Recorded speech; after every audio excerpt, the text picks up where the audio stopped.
Angry Cross. Right, is this actually on? Oh, am I on? Yeah, that speaker. Sarah, can you see if that speaker's on? It should be sent back.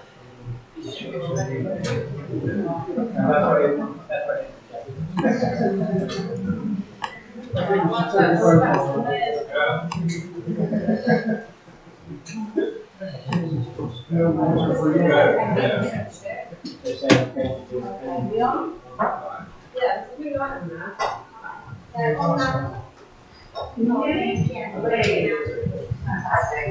Right, can you hear me now? Yes. Thank you, good evening, everyone. Thank you for coming. I will be doing the masters.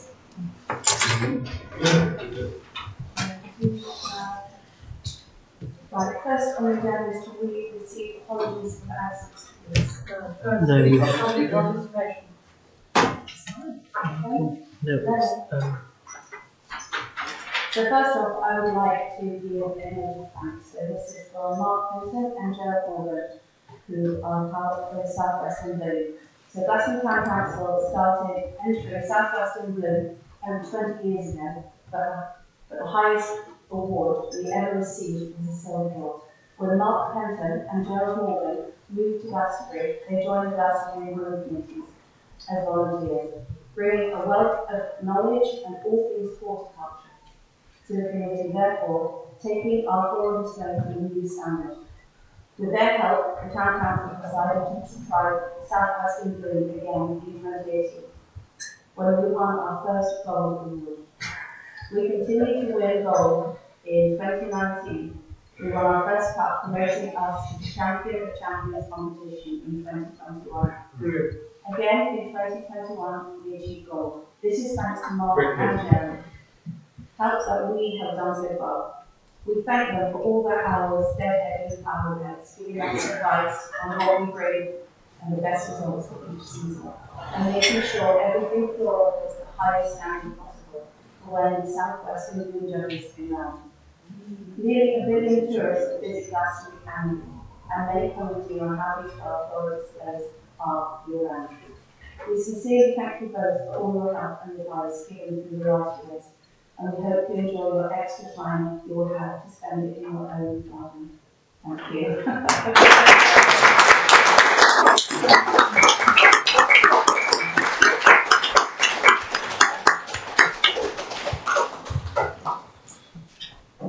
This is on Glastonbury.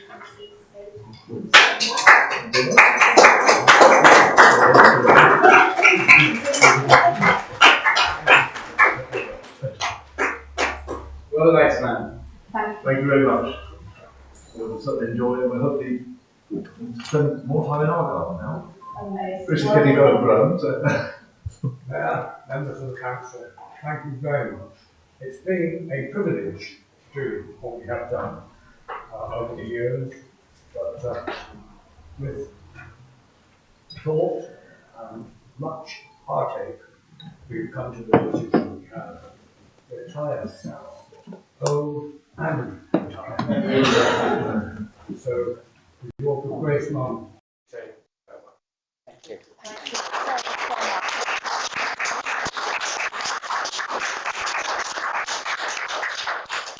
Thank you so much. Glastonbury has been truly blessed. And we'll try and keep it in good order. Brilliant, thank you. So will you have the first speakers, please? Can we have Emma King, St Andrews Ward potential closure? Hi, do I need to hold this up or not? I don't know, I will.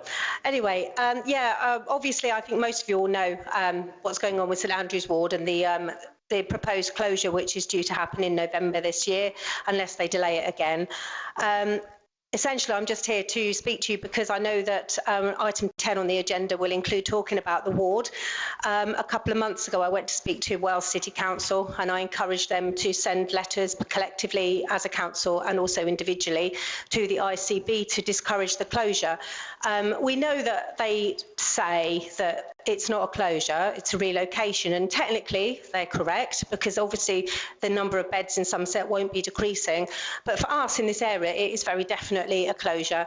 And the fact is that all across the country, mental health wards are being closed left, right and centre. And the fact is that people are travelling hundreds of miles to access mental health wards.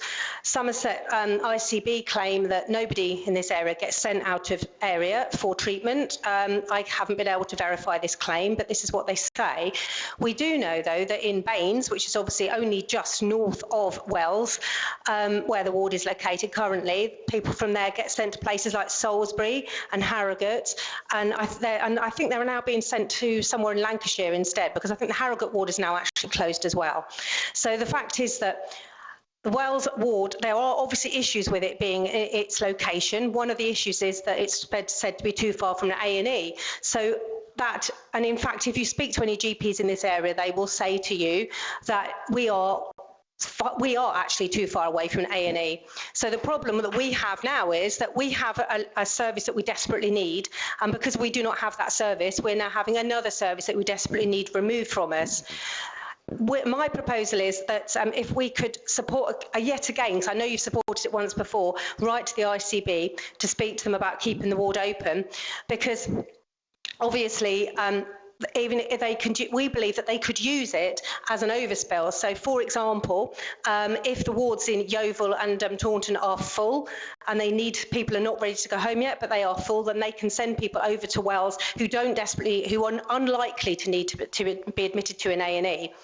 If they close the ward in November, they have no plans to use the building for anything at all, which seems a bit of an insult, really, bearing in mind that this is our service that we've paid for as part of the National Health. They also promised us that they would give us talking cafes and physical locations in Mendip, and they have not. What does overspill mean? I'm so sorry, Emma. One second. I'm going to have to ask you to leave now. You have just, you've just interrupted a member of the public. I need to ask you to leave. Can this gentleman please leave the building? Yes, I'll leave. Thank you. And so let Emma, Thank you very much, Emma. please You're leave. doing a very, very good job. Okay, so don't interrupt me then. What does overspill actually mean? Thank you very much. I just wanted to know what that meant. Thank you, Daniel. You could look it up in the dictionary. Thank you, Emma. If you'd like to continue. Can you please go? For this time sitting, I'll be back in here. Thank you, Daniel. Emma, I'm so sorry. Please continue. I've lost my train of thought a bit now. It's all good. ICB. Not being used for anything. Building's not they're not planning on using the building for anything else. There's also been recently reports that state that farmers in rural areas are finding it exceptionally hard to access mental health services because they are located in places which they can't get to.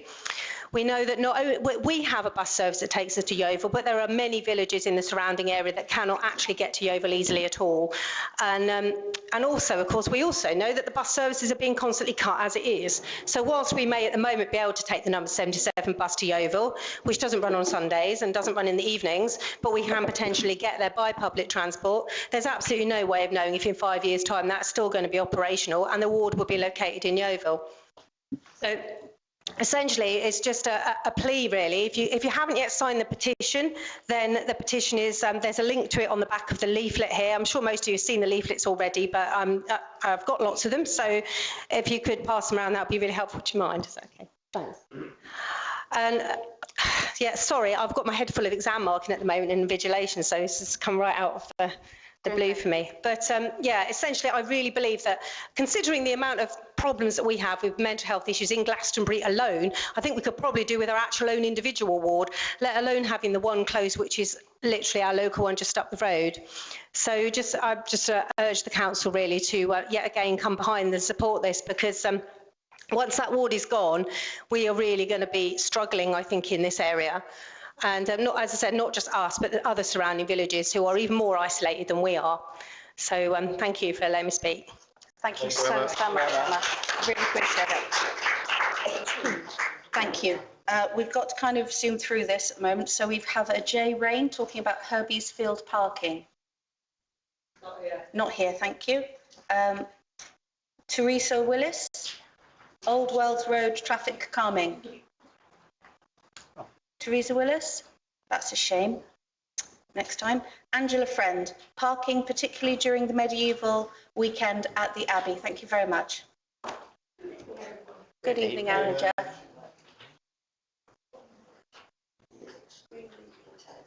has a very high pass, university pass. He's got letters, he's got everything. And his family are my best friends. So just be careful. Thank you very much for that, Angela. Thank you. I'm so sorry. This isn't personal. I'm going to start adopting. I just wanted you to know. No, thank you so much for that. That's really useful. Was there any reason on the medieval weekend that the Herbies Field wasn't used? There was just a very few cars in there. It was used, yes, but there were very few cars in there. And we were absolutely chock-a-block in, they were parked right down to the junction of the cow mural. They were parked on the left-hand side, virtually down to the roundabout. The parking was horrendous. And there was only a third, perhaps, of Herbies being used. And I'm thinking, with the extravaganza coming up, was there a problem with the field? Was there, was it because the river wasn't over or anything? Thank you, Councillor Henderson. Thank you, Ange. I don't think there's anything wrong with Herbies Field. I think it's just people are too damn lazy to use it. I mean, I could see people, there's people driving around St John's car park at the back of the shop when I was saying there's parking down at Herbies Field. If you follow the signs down there, and they wouldn't use it. They would continue driving around. And of course, in the end, when they couldn't find a space, they just dumped their car anywhere they could put it. So I think it's just ignorance. You've got to be. I think maybe we could signpost it better. Yeah. Maybe. But I think, generally speaking, I mean, I did tell quite a lot of people where Herbies Field was, and they just didn't use it. From the extravaganza, and I'm thinking, well, do people object to paying the £5 to park down there? Well, I mean, but then where else can you park? Thank you, Angela. I'm going to bring in Connor now, if that's okay. Thank you, Worship. Herbies Field was used. There was a portion of the field that was waterlogged that couldn't be used, but it wasn't a very large portion. So the Abbey used the field, so we give them the combination, we let them in. It's actually, when it's used, it's not much to do with us. Their marshals parked cars in not the most efficient way, so the caretakers have already noted, Les in particular, that he's going to go down and show them next time because they didn't park them in the most efficient way. But yes, I think I can't use the words that Steve used. However, I know the Abbey spent an awful lot on signage, and I believe they promote the fact that parking is available there ahead of the weekend. It is up to people to take their cars in there and use it. And I think they had as many cars in there that wanted to go in there and they could get in there. But sadly, people, I don't know, maybe they consider it too much of a walk. But other than that, the town council did everything that it normally does, and it could do. The Abbey requested to use it. They have requested to use it for the extravaganza, and we have said yes. They were people to park in there. People were trying to get into the fish and chip shop like normal weekly customers, and they couldn't get in. They couldn't park. Okay. And that field has always been waterlogged. Not just river water. When we've had a heavy rain, it's always been a wet one. Herbies to when Tor Fair was held in there. But we have mitigated that. Yeah, but that's put in. But the adjacent ground is much higher, so it doesn't drain away. Well, I think you'll find it does. Thank you, Angela. Thank you so much for bringing this to our attention. It's good to know actually what's happening out there. Yeah. And we will continue to try and make Herbies Field work. Yeah, okay. Thank you so much for coming. Thank you. Brilliant, thank you. Can we have Susanna Clements, please?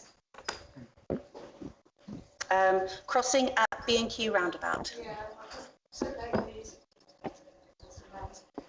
I did a survey last couple of months ago, or I actually did it on paper and also it online, and got a really good response. And I was asking people, if you want to pass it around, you're welcome to fill these in, by the way. There's a deadline on it, but it's it doesn't affect the data. The more surveys we get back, the stronger the data. So I got a really good response between the online survey responses and the paper responses, which we did a couple of us did door to door. So we actually were talking with people. We had 189 responses. And I included in it people who are basically doorstepped, especially on the Millstream estate. So there were, one or two people said, oh, I don't agree with crossings. I think it'll hold up the traffic, but literally just about two people. There was a massive call, really, for safer crossings. Now, these are the roads that radiate out from the B&Q roundabout, as you'll see. The one that received the most attention is the one that on your plan is the top right, which is to go across from Ranger Road, which is the road that comes out of the Millstream housing estate, to get across to KFC. And a lot of people try to cross there. I've actually tried doing like a tally of people crossing, but I got a bit bored after a while. There were several people in a short time, though. It's really, really dangerous because quite often the traffic is coming very slowly towards the roundabout, will stop and wave you halfway across, but you get others speeding away from the roundabout, so you could be stuck in the middle of the road with actually traffic moving on both sides, quite often fast, and not expecting pedestrians.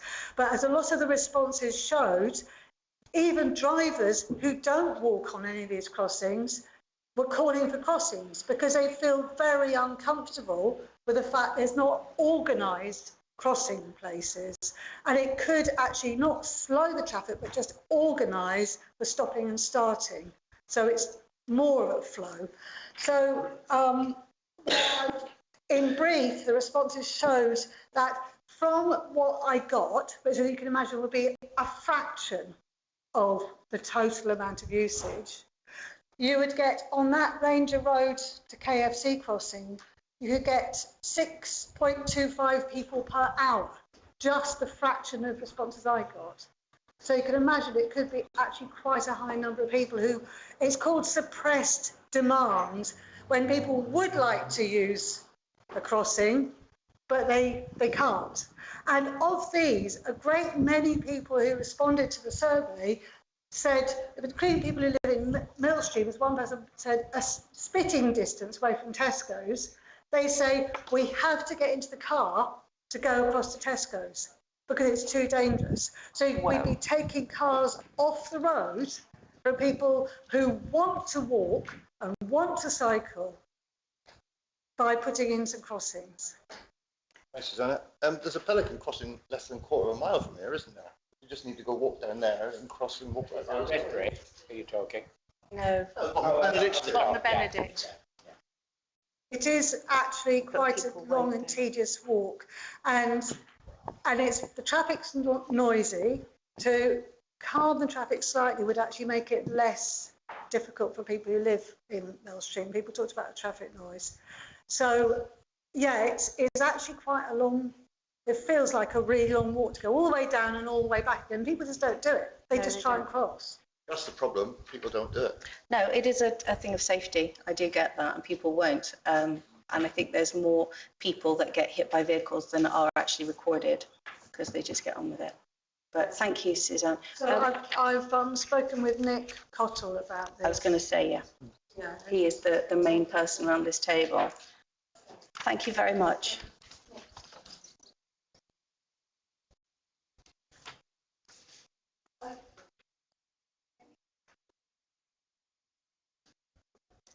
Anyway, thank you.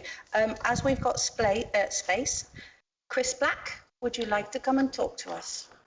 Is this about fountains? It's about water features in town. Lovely, you're on the clock. I talked to Connor and there are some difficulties about using the monument, such as planning permission. So I don't think it'd be very wise to try and promote it too much this year, but maybe next year. But I was simply asking if there could be an item on next month's agenda about creation of water features. So it was kind of looked at by everybody. Perhaps not using the monument, but perhaps using somewhere else that doesn't.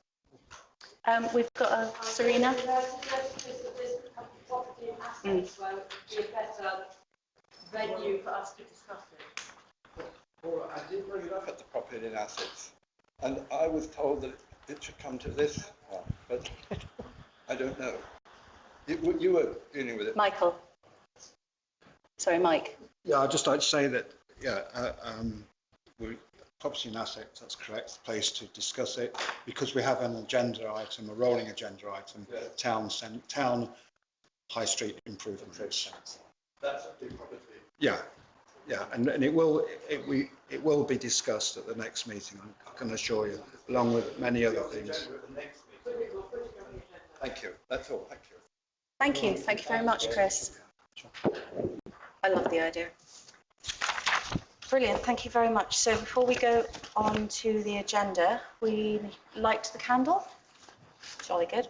Can I ask Sarah, can I ask you to light the peace candle, please? Thank you very much.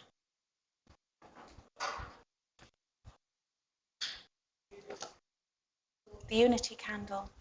Lovely. Peaceful unity candle.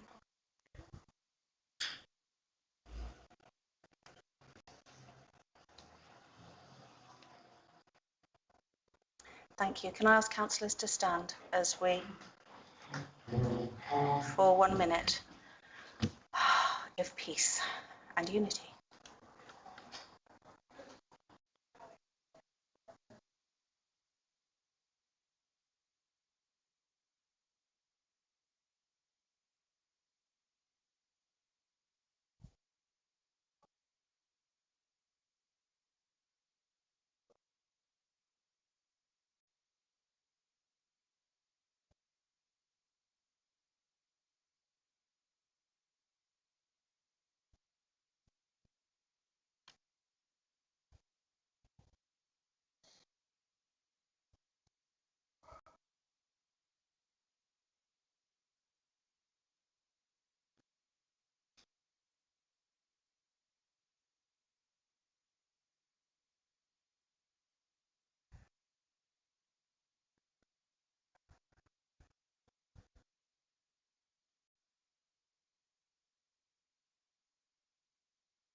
Thank you, councillors.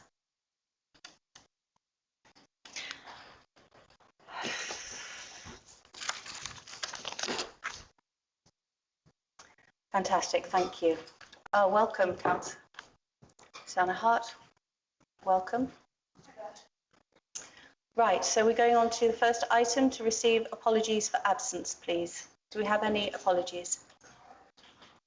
Thank you, Worship. I've had apologies from Councillor Cook owing to personal commitments, Councillor Cothell owing to personal commitments, Councillor Price unfortunately feeling unwell, and Councillor Cousins, I believe, was work commitments. Work commitment, thank you very much. Thank you, councillors. Do we have any declarations of interest, please, for today?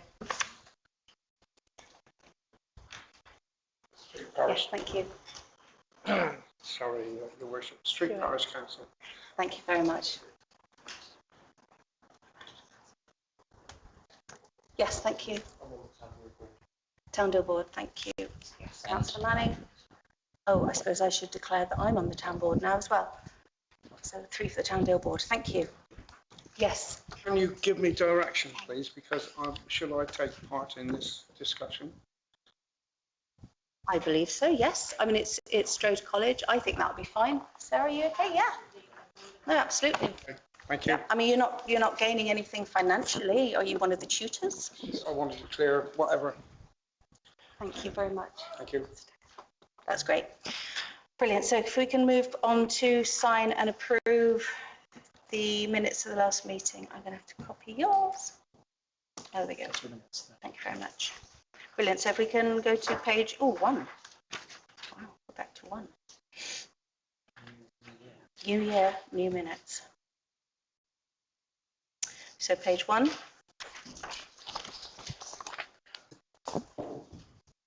Page 2. Please do submit, councillors.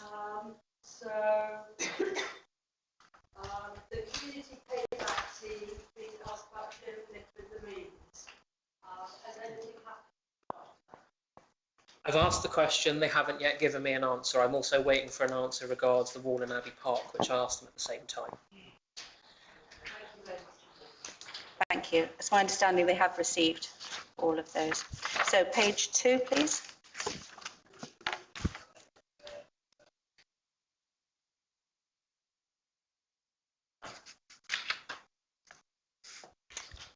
Page 3. Ooh, okay, so yes, check the committees.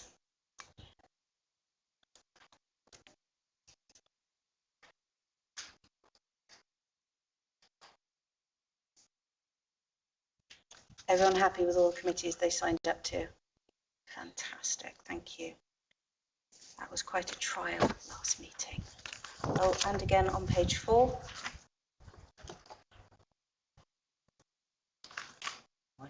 Oh, sorry, thank you, Councillor Smythe. Yeah, the Town Centre Crime Reduction Advisory Committee, it's Councillor Cousins instead of me.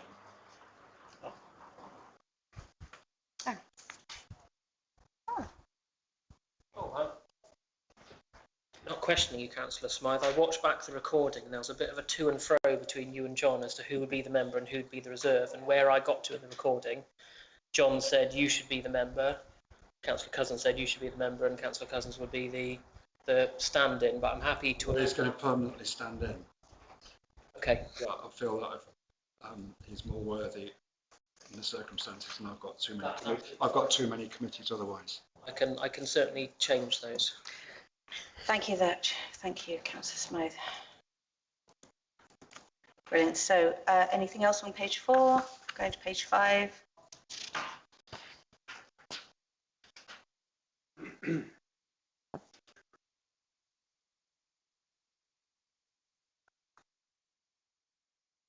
Page 6.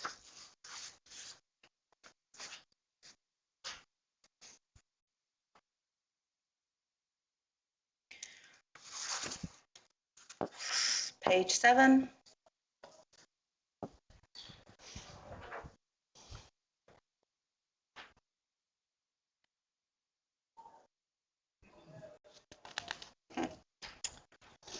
Page 8.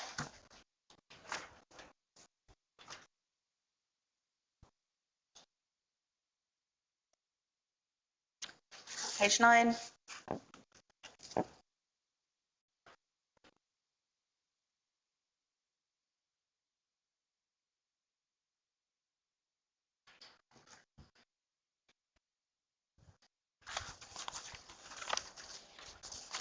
Yes. Councillors happy? Aye. The next meeting isn't June. Oh, it is. I do apologise. Sorry. No, thank you for being, at least trying the diligence. Right, signed and dated. Your Worship, yes. If I could ask you to, you don't need to initial and date every page on that copy in front of you, only because that will not be the copy that goes into the minute file. I haven't got the nicely printed out copy because I've mislaid it. So if I could ask you to sign that during the week. Of course. But you can certainly sign that copy and you can check that the copy I give you is exactly the same. But I'd never seek to change it. Thank you.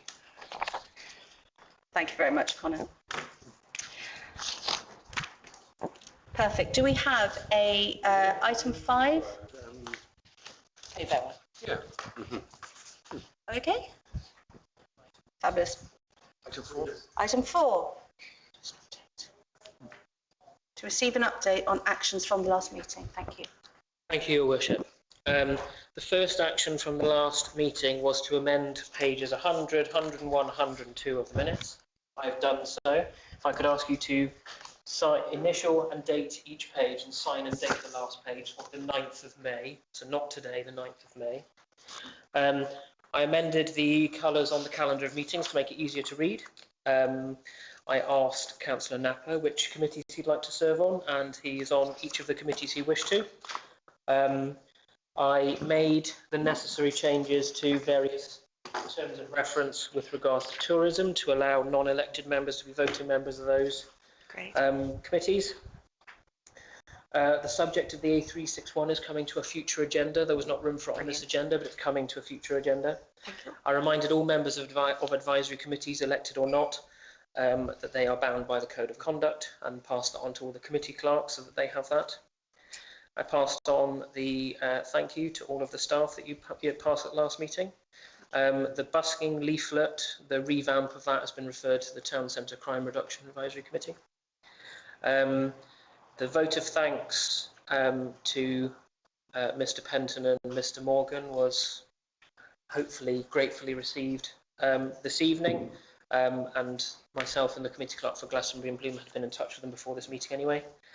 And the pictures of yourself and the new Deputy Mayor went to the website along with a small little spiel about your election. Lovely, thank you. Any questions, councillors? Perfect, thank you very much, Connor. Moving on then, do we have an update from the Neighbourhood Beat team? I haven't seen one. I haven't received a written update from the Neighbourhood Beat team.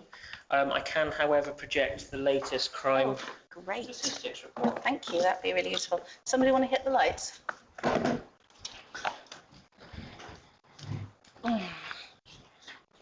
Oh, sorry. That's all right. Do you know what? I'm going to go sit over there. Sorry, I'll see it. The projector should be all right with that level. Is it all right during that man? Is that okay? Great. So these are the crime figures when they appear from the month of April, because there is a bit of a lag between police collating all of the data, passing it on up the chain, and then it getting analysed and added to the Police UK website. So this is the overview for April. So you can see, I believe it was February where we noted that there had been quite a sharp reduction. That does probably correlating with better weather, although there have been periods where it hasn't been very good. The police are seeing a slight upturn.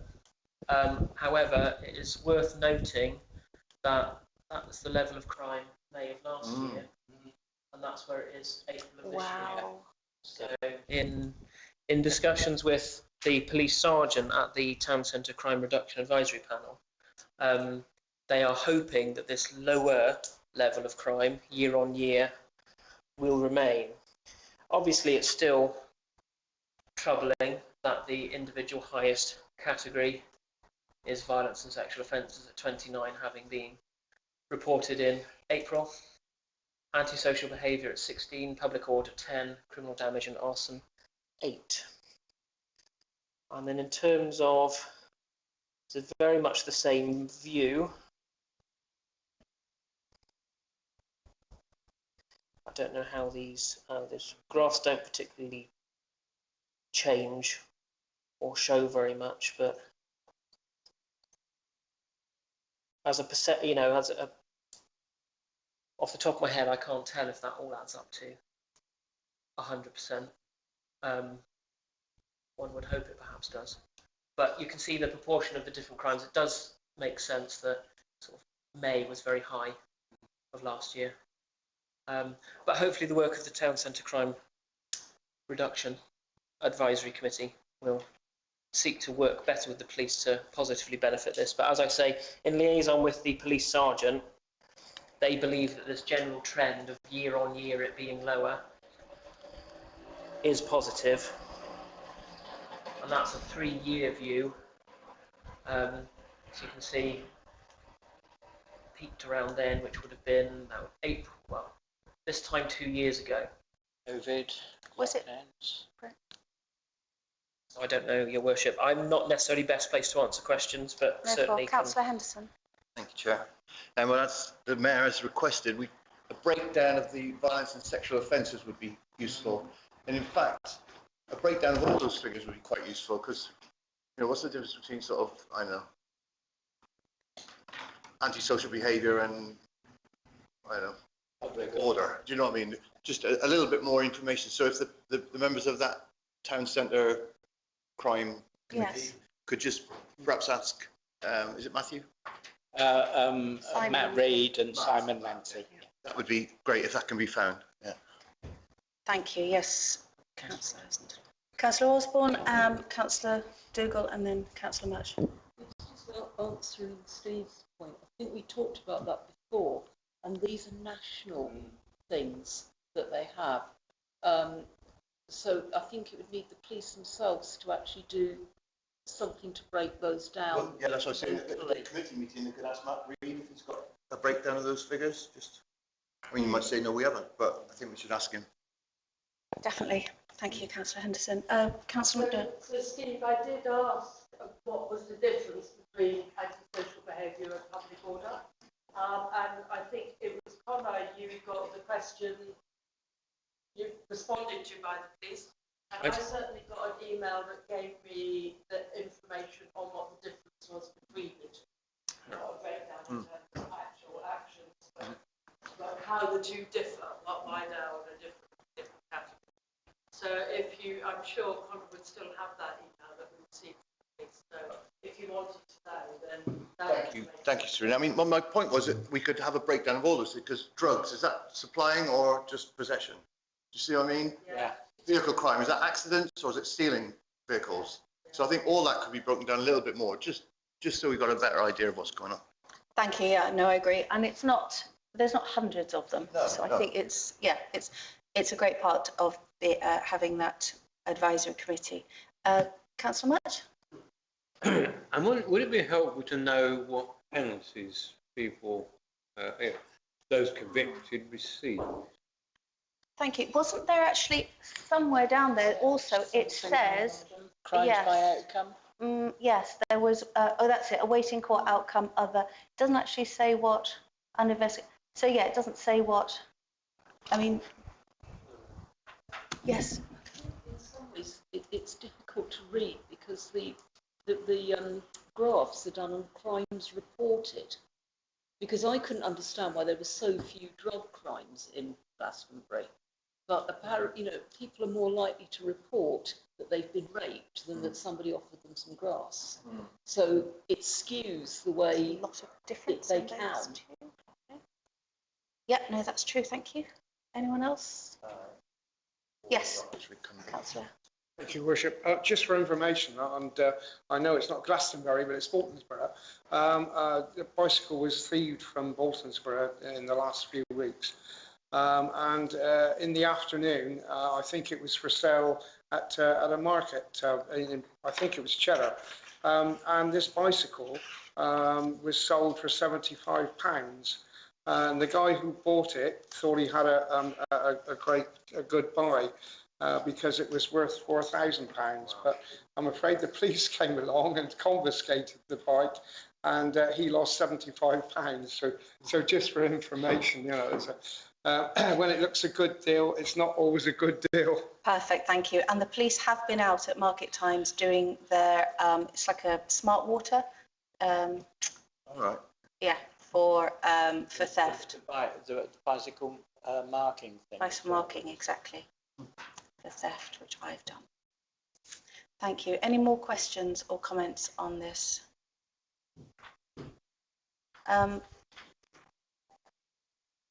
Is there a reason why they haven't? I mean, I know they're really busy, but they haven't given a report. They haven't given me a reason, Your Worship. It probably is that they're very busy. They are aware that our meetings are on the second Tuesday of the month, but when they're very busy and don't focus on it like you or I do, it probably does slip. I'll remind them for the next meeting. We would really appreciate an update. Thank you very much. And maybe it's actually something that the crime advisory group, we could maybe even take on and bring them forward. Brilliant, thank you. We're ready for item 6? Moving on, fabulous. To consider a schedule of payments. So,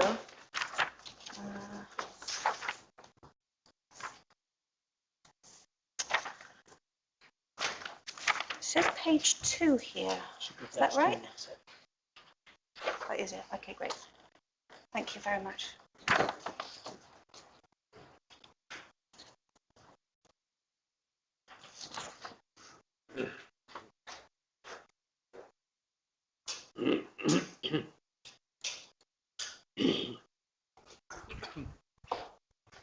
Yes, Councillor.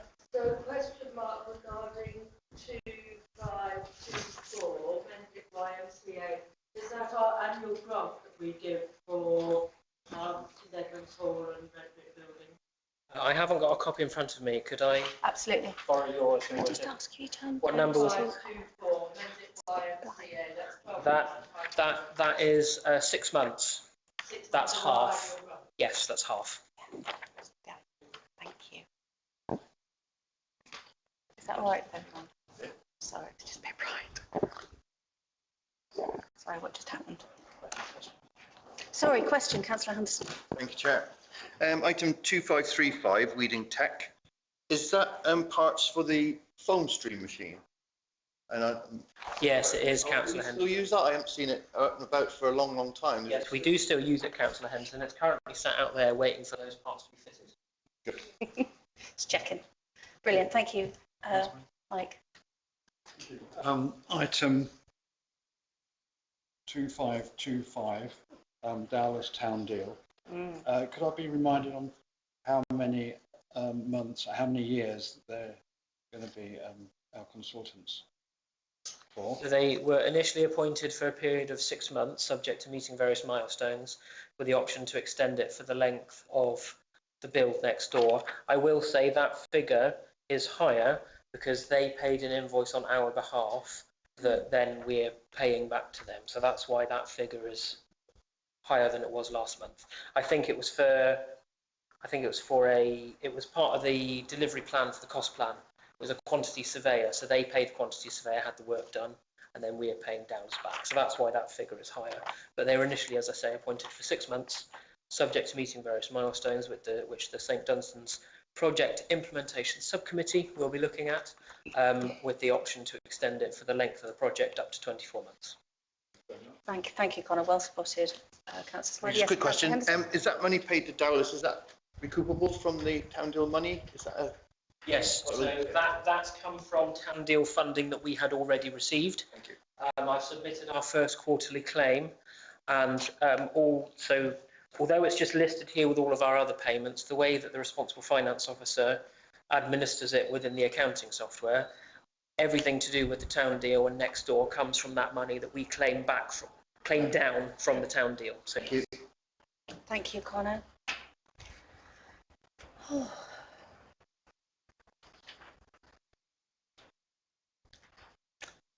Any other? Thank you. Okay, lovely.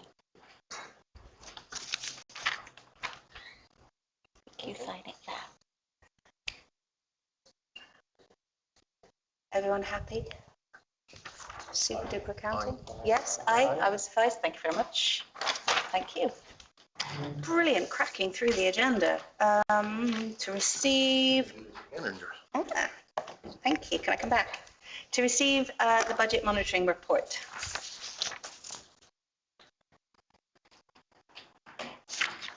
So we have 1, 2, we've got 3, 4. Yes, Councillor Henderson. Thank you. Sorry to keep standing up. Please do. Item 8 on the list, in the wrong place, should be the line above. But I was just wondering, we've got one, Conor, I'm looking at you while I'm talking.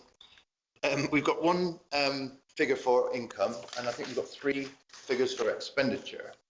Just to make things a little bit more transparent, would it be better at the bottom there, before we have the final figure of 570,779, just to have income less a figure of expenditure? So one minus the other leaves 570,779, just in case anybody's in any doubt as to how we arrive at that figure. Wow. Would that make any sense? Sounds great. Conor? Struggling to see where you're referring to on. So you've got one figure for income. Yeah, so which is 692, etc. Which line are you looking at? Sorry, Councillor Henderson. That is line just below line 4. Okay. Oh yes, yeah, I see. And then we, at the very end of the table, we've got the net income, because we've got 3 figures. We've got 3 figures for expenditure, haven't we? Would it just make more transparent if the expenditure was in as one figure, or even put those 3 figures and a total, and take that away from the income, leaving 570,779, just so that there's a sum at the bottom of the table to explain how we arrive at that figure. Okay, I will Or am I just complicating things? I'll ask the responsible finance officer to look at it. This is the way that budget monitoring has been done at this town council for longer than I've been here. But I'm all for making things easier to read. I'll ask the responsible finance officer. Amazing, radical changes. Right, I didn't see who was first. I'll go Serena and then Michael. I was just wanting to second Steve. Let's make it simpler, because I must admit I find the way this is done, I don't fully understand it. It's a bit too, it doesn't quite sit with my head. I'm very good at figures, and the way this is done doesn't work for me. So if Connor and Jane can put their heads together and try and what Steve has asked for, a simpler way so that we can understand it better, I would really second that one. Thank you very much. So if, is it possible to maybe at the next meeting to come up with a proposal? Is that okay? Won't need a proposal at the next meeting, Your Worship. I'll go away with the responsible finance officer and have a good think about it. No, that's really great. I meant bring it back and then we do it. Hopefully you'll have a slightly amended version for the next time. But so I know that these reports are done via Sage. And I know in my own experience, they can be tricky. They, occasionally you need to get a specialist in to actually tell Sage how you want the report structured, but we can look at that. It shouldn't be too much of a problem. I do appreciate that they're not the easiest.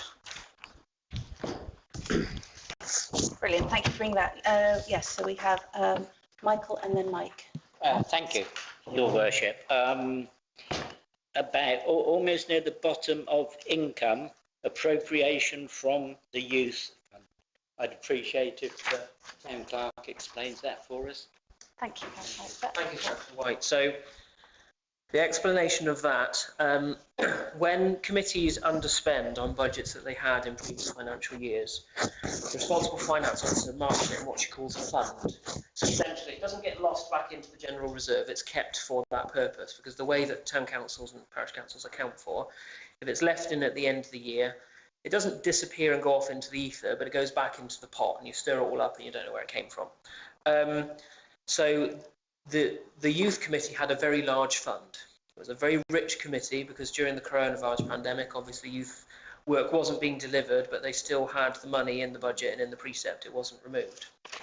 So because the budget setting for this year was so challenging, the responsible finance officer and myself appropriated, we took some money out of the youth committee's fund, which is essentially, it's wrong to call it a slush fund or a kitty, but it sits separately to the financial year's budget for what the committee wants to do, because it was an accumulation of previous years. So essentially what the responsible finance officer and I did was take £13,000 and some change from the fund to subsidise this year's expected expenditure, which is for the YMCA contract and grants to organisations for youth work or youth activities, etc., etc. So the youth committee's budget is £35,000. So in taking £13,000 from the fund, that meant that £13,000 less had to come from the precept or other income. So essentially it was using previous year's underspends to subsidise this year, to mean that the council could do other things with precept and income this year. It's so challenging to set the budget this year.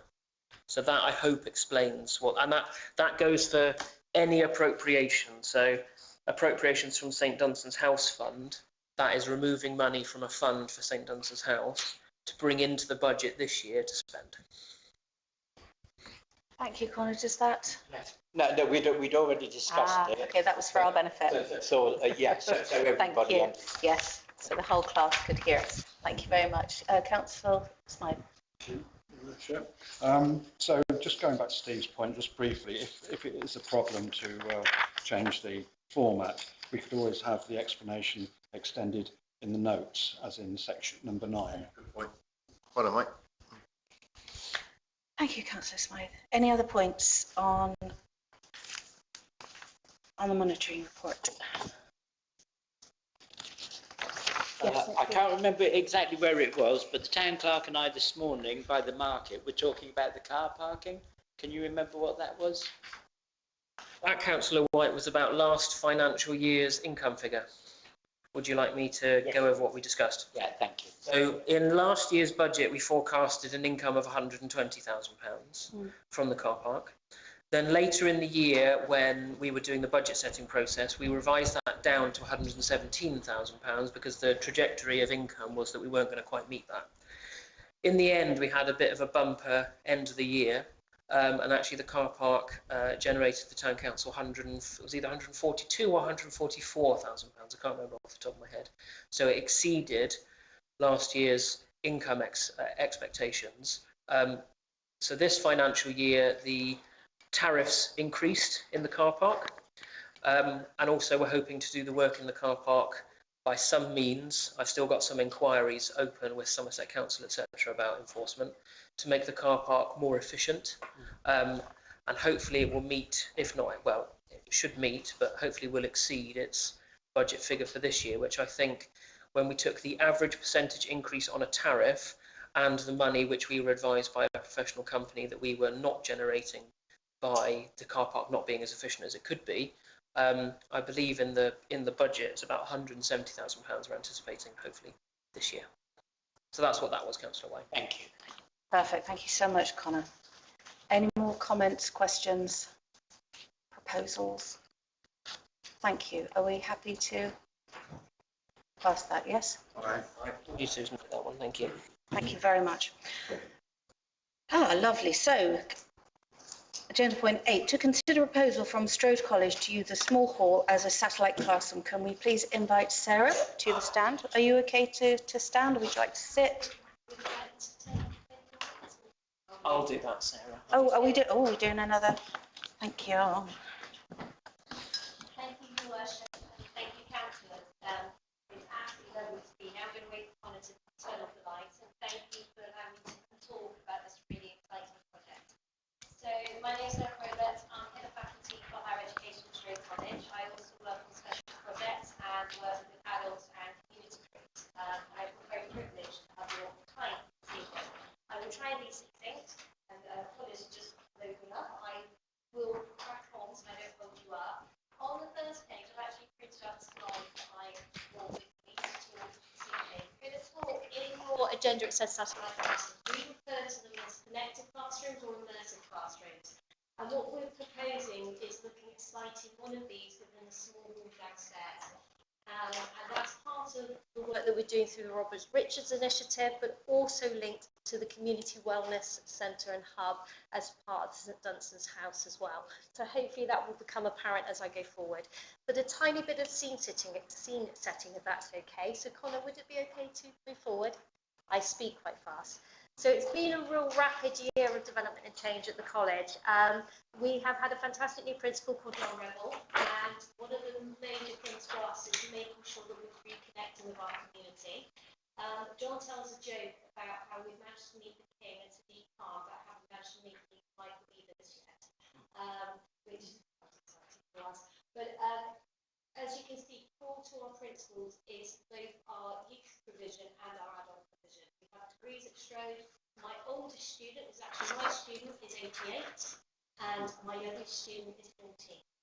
So setting the scene, we are a size college that's about 13 million.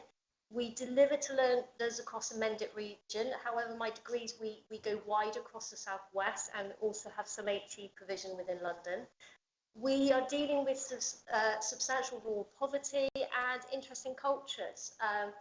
I come from this area. I'm very proud to be from Somerset. I had to move away and then come back to this area. So I moved away for work and then I came back to this area. And I want young people and adults to choose to stay in this community, to stay and work in this community and have options. So we're very much about raising aspirations. We're about tackling, there's a kind of a static demographic of 16 to 18-year-olds, and there's also lacking engagement sometimes of adult skills and education within higher education too. Quick show of hands. Lots of you know that we did degrees at Strode? Oh, fantastic. It's good, the message is getting out, wonderful. So we've had a year of conversation with our community, and that's about having those really important conversations, checking that how we're aligning strategically in our mission is connected with community priorities. And that's resulted in a lot of exciting steps forward. Connor, I'm happy. Our major achievements, we've got fantastic A-level results. Our T-levels, we have 100% pass rate. Our extended diplomas, we have 100% pass rate. Our English and our GCSEs are 6% above national average. Our functional skills, and I'd like to highlight here, adult maths and English is 20% above national, which is phenomenal. And I'm exceptionally proud, this is a personal one for me, is our degrees. 58% of my students achieve a first-class degree. Wow. And I'm working with members of our community that have perhaps dropped out of formal education and are returning to education later on in life. Thank you, Connor. We've been really lucky in seeking and gaining funding from the Strategic Development Fund for Somerset. That means we've linked into the LSIPs and the skills development. I wrote the bid for the Office of Students, which is HE funding, and achieved £97 short of £1 million. I'm not sorry about the £97. However, that's quite an exciting bill that will break ground and be built and open by October this year and linked to this project. We've also secured some funding for the Glastonbury town and also the transformation funding for the college for the next few years. And in 2025, we have a £30 million building regeneration. So, what we're building? We are building Strode Creative Immersive Learning Labs. This is state-of-the-art innovation when it comes to digital. So there was a little skull and crossbones on the slide before. I'm passionate about inclusion. The idea came from a student of mine who has a degenerative disease and can't visit archaeological sites. We deliver archaeology, history, and heritage and culture. That learner should have the same accessibility as any other learner. And we have some of the world's best sites within Glastonbury and our fantastic Mendip region. So it's about thinking about how we offer that experience differently. So by building 3D, VR, AR and XR arenas, we can actually create fully immersive spaces where learners can be on an archaeological dig, or the skull and crossbones, you know, dig up. Apparently there's another king under a car park in Reading, but can actually fully be part of that experience. It also allows us to record, conserve history, and share that with our wider community. That's part of our big build, but we want to go further than just this build. Connor, I'm okay for the next slide, if that's right.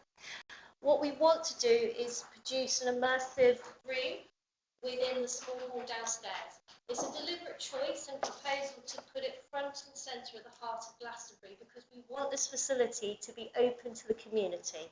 We obviously will be delivering some of our provision here. Most of my degrees are only over 2 days, and we deliberately design the curriculum that way so that my learners can work outside of their study time. But we want to be able to show the possibilities and the capabilities of immersive classrooms. If you don't know what this technology can do, how can you use it? So it's about raising aspirations and allowing people, whether it's our local community, schools, groups are very keen to work with us on these projects, and also giving it over to the learners to see how they can develop. Really and honestly, the only limit to this type of technology is your imagination. Can I go on to the next one? But within the materials that we also want to be able to teaching and sharing is about community-based resources. So using technology as the catalyst for green change, to look at supporting learning through skills development. So that's about upskilling and reskilling, which are part of the Robert Richards initiative, but also sustainability. For example, I'm obsessed with the airships in Arizona. What I'd love to do is link the airships in Arizona, which are a community that live within the Arizona desert, to communities in this area and share that knowledge. It's going back to the traditions of the mummers' plays and how we used to communicate and educate. Can I go on one more? So our project aim to use this building downstairs. Very interesting and excitingly, through Connor allowing us to come with our students will also lead the development of this project, obviously under our supervision, and they came down and measured up the space. The equipment that we're looking at using are 82-inch IARMA touchscreen screens. We already have one build through the Strategic Development Fund in place at the college, so we can link that space to this space. But as we develop with these builds, it's about being able to join learning spaces using your phone. And it's more than just Teams or Zoom. It's actually about creating live communities. You can actually access the boards, draw on the boards, whilst you're in the sessions, rather than just being talked to or talked out, which I'm sure you've had enough of me talking at you at the moment. Next one, Connor, if that's okay. The future of the programme, we're looking at carrying this through for the sustainability of the life of this project for 5 years and beyond. Our commitment is to our community. That's central to our core strategic values at Strode. And what we want to do is ensure that we work with the Community Health and Wellbeing Centre, and we've already looked at the Cognisance how to move another immersive room once that facility is available. But in order to build traction and engagement, we want to have this test bed open by September this year, so that the community can get used to using this equipment and see what it can work like. There's lots of cross-pollination opportunities here. I've already been talking to Jack as part of the community project to link up well-being, to link up doctors, to link up communities through using these screens. We've looked at the grant funding and how that can work, and we place, as I identified, over the next 5 years, and that would be a more transactional, obviously a service level agreement. We're looking at doing that. Connor, on the next slide is an overview of the type of equipment. I urge that this is based on current prices.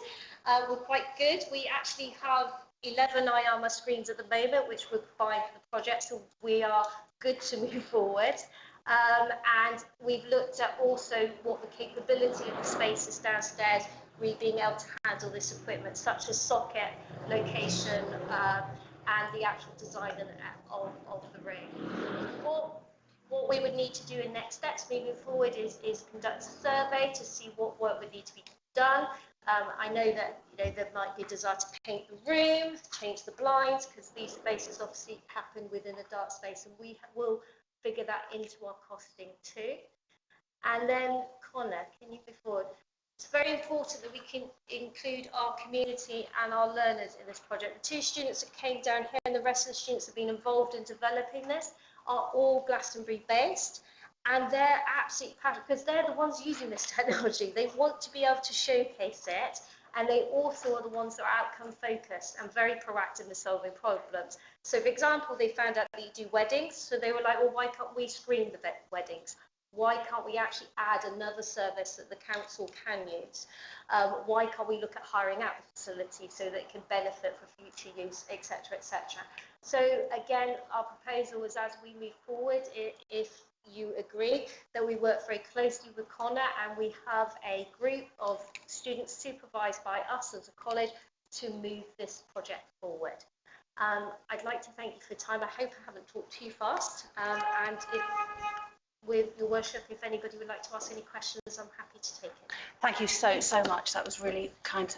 Serena, Councillor Serena, please. Yes, does this mean that you will be using this for all the time, that it won't be available for other? No, the whole point of the project is that we work on a schedule where there'll be available time for community groups or schools to come in and use the technology.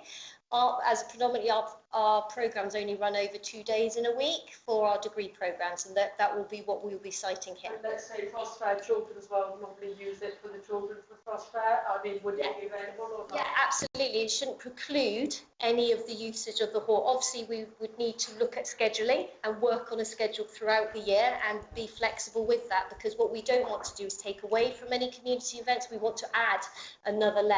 I mean, also, can you imagine screening some of the community projects that we're doing and the development, actually allowing that to a wider community? So, I mean, you're going to have lots of very expensive technology and equipment in there, and presumably it will have to be brought in and taken out, brought in and taken out. We're looking at whether it can be actually fixed. Some of this equipment works better fixed, but we're fixing that are usable. We have run similar projects. Our one on site is open as a test bed at the moment, so we invite the wider community to use that. And what we found is at the moment that the sheer impact of the equipment actually encourages people's use. We haven't had any malpractice, if you like, or anything like that. So fixed equipment, children's well doing their thing at the Frost Fair, could be damaged. But I think that's the case with any type of equipment. You can throw something through a window, can't you? You know, it's about ensuring we can go fix or we can go not fix, and that's what we can work through in the development of the project as well. I'm very aware that there's a lot of people who are very against this sort of equipment. Yeah. In town, we've got a lot of conspiracy theorists. Yeah. Many of whom hate any of this sort of technology. There might be great risk of vandalism. Yeah, the technology is also, it's not about forcing technology onto anybody, it's about actually showing how this technology can be used.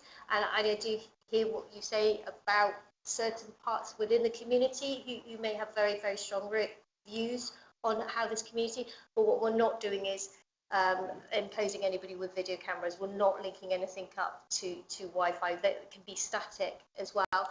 Also, the other side of it is about preserving our heritage and our culture. There is something absolutely fascinating about being able to unlock potential. Some of the things that we're developing are using maquettes to take artifacts so that actually they can be handled by the community, so that we can create that in 3D form, so they're not locked away. So we're actually trying to use digital to unlock accessibility, not preclude anybody from it. But I do take your point for the. Thank you very much, Councillor. Councillor Lockabandi. Sounds very, congratulations on your exam results. Yes. Sounds very ambitious and interesting. I was slightly confused. You're looking at the room downstairs, but also a room in St Dunstan's house. Would that be 2 rooms or one moving to the other? Again, it depends on we fix the equipment or non-fix the equipment. I'd like to, and the funding we have will allow us to do 2 rooms. But again, it's about seeing how the test bed works, and that will also help inform how it can be used in St Dunstan's as well. And I think it's a very good question, because I think it's one of those things, forgive the expression, will come out in the wash about how it is used. So how we perceive it's going to be used, but how the community might perceive, or the schools might perceive, may evolve and change. We do certainly have a vision and a mission to be the leader of digital innovation. But that driver is not digital for digital's sake. It's about accessibility, so allowing us to connect with community. So again, having the room down here as a test bed so that we can get that feedback. We're not doing unto a group or a community. We're actually saying this is the type of technology, this is how things are developing. Feedback, it's a two-way stream. Thank you. Any other questions, please? Oh, okay, thank you. I've got, yes, Councillor. And say thank you very much for bringing this to Glastonbury. I think it's an amazing opportunity for the town and for the town hall itself, and I'm sure we'll have every success. Oh, thank you very much. Thank you. Thank you, Councillor Hart. Thank you, Worship. I'm just amazed by all this new technology. I've got a job to use a digital phone sometimes. But is this going to be related to AI? So AI is used we'll be developing that within our skill build. Augmented reality and immersive reality are very, very similar, and it's like a sliding scale. So the full up suited and booted version we will host at the college. This is the more palatable, accessible version. One of the things we have in the tests that we've done so far is used AI headsets. Particularly for augmented experience, we actually charted the evolutionary history of the turtles recently. So I'd love to show the other councillor that at the moment. We've also linked up the space station. Young people are very excited by AI, but it's about, again, using the technology in the right way. So AI can be used, so can full VR as well. But it's again, in this situ, it's allowing that to develop organically as to what's right for this community at that time. When I was at Strode School, AI meant artificial insemination. Oh my gosh. Well, thank God they don't teach that anymore. Lovely, thank you for that, Councillor. Yeah, really. Moving on. Yes, thank you, Councillor. Yes, please. Thank you. Sounds fantastic, but my concern is what's happening with the small hall at the moment, because I do believe it's already been booked out to various people, so that would need to be sorted out before we could take any further steps forward. I totally agree. I think where we're at is we are really keen to move forward, and perhaps my suggestion would be work very closely with the team that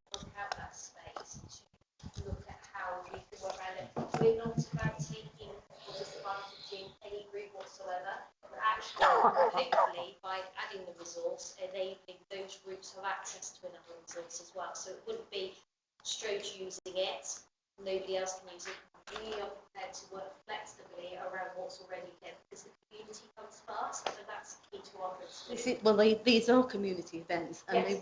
they will be quite busy. I mean, the cross fair is busy. Yes. And takes a great deal of space up. Yeah. But equally, you know, this town council has to increase its revenue as much as it can. Yeah. And so a lot of the town hall rooms are actually booked out Yeah. already this year. Yes. And I believe they're booked out all year.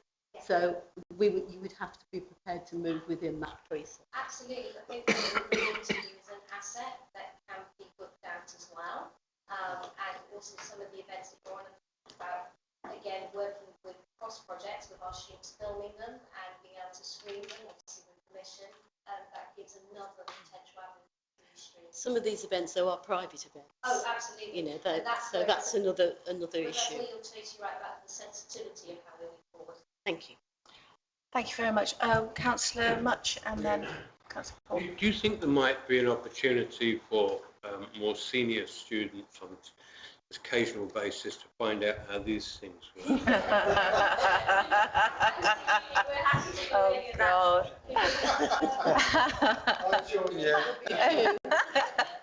Thank you. Yeah, just a very Paul, quick and question.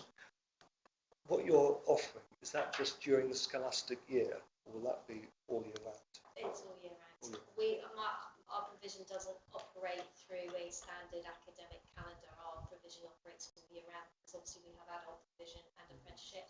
So we have a 365 holidays, obviously, operation schedule. And I think, again, that's very important because it's not imposing an educational idea. It's about working with a community-based project.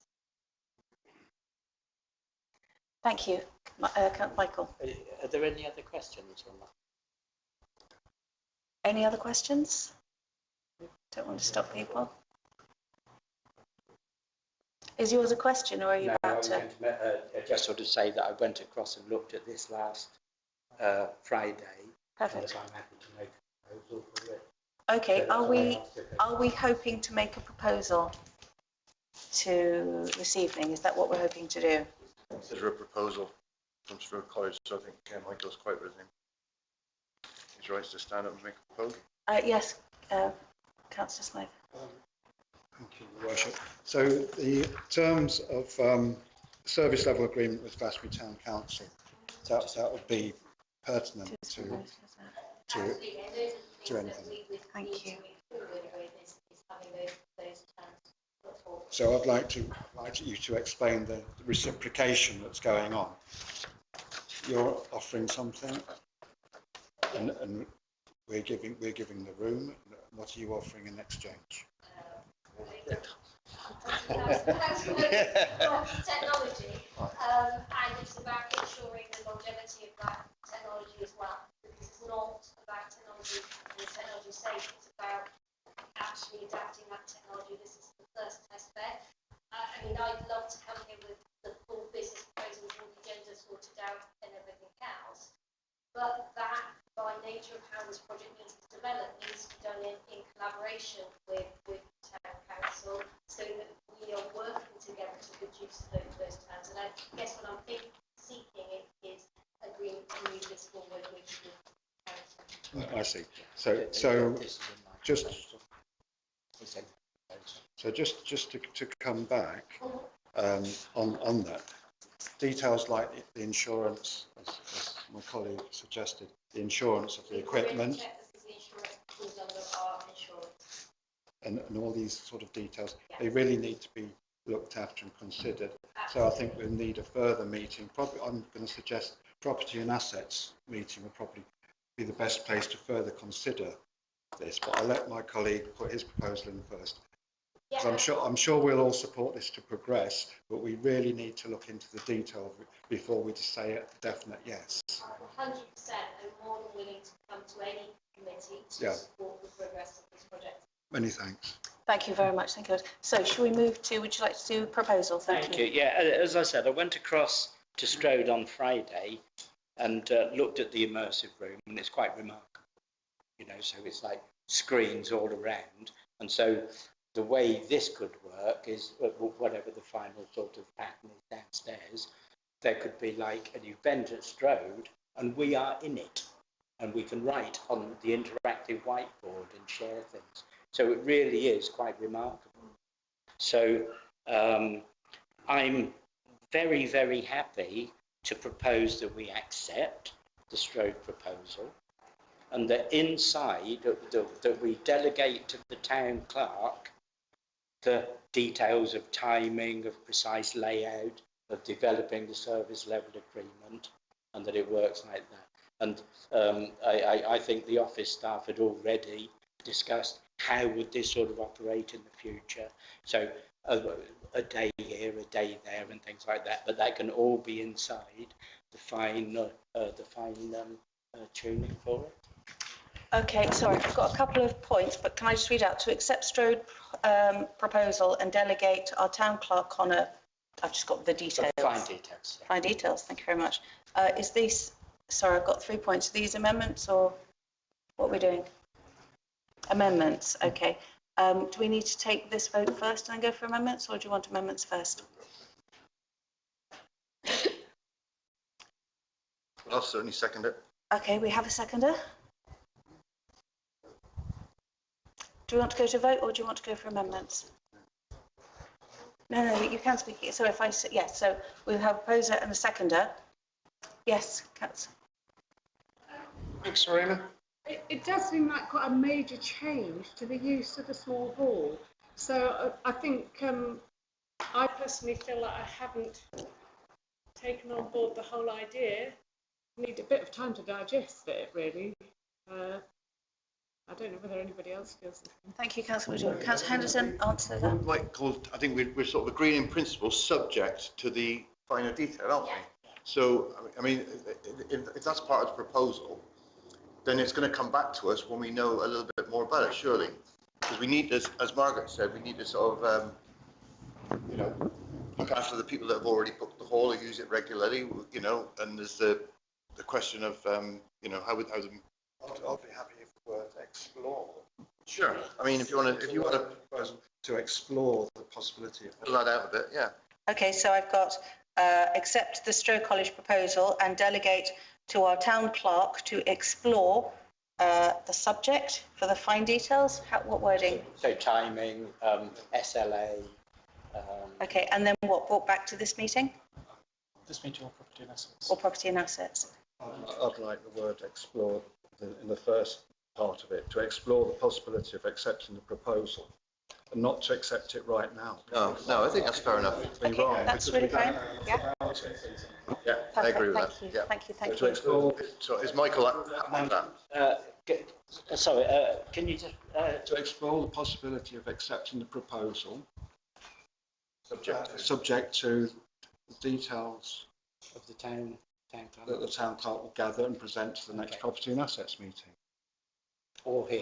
Will the town, may I ask, will the town explore, obviously with myself in December, would you like myself to come back and present?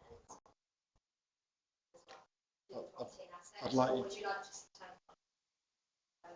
can I defer that and invite you if we think it would be.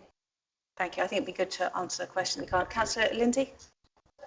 I think it might be quite useful to actually, you visited the facility. I think it might be useful. You're more than welcome. More of us to do that. Perfect. See what it is. Perfect. Yeah, absolutely. Lovely. That's a great suggestion. Thank you. Thank you. And just one point of clarity, just in case people think these things are there all the time, they're not. So the screens are sitting there, but they're turned off, and you can turn them on and you can log in. That's really great. Thank you. Okay, 1 point, and then we'll go through this. Just all these details, all these comments can be discussed at the next meeting of property and assets. This is my whole point. Yeah. Lots to talk about. That's great. So we have. The visit would be great. Thank you very much. So yes, if you'd like to individually, you've got our emails, but yes, to invite, that'd be wonderful. Thank you.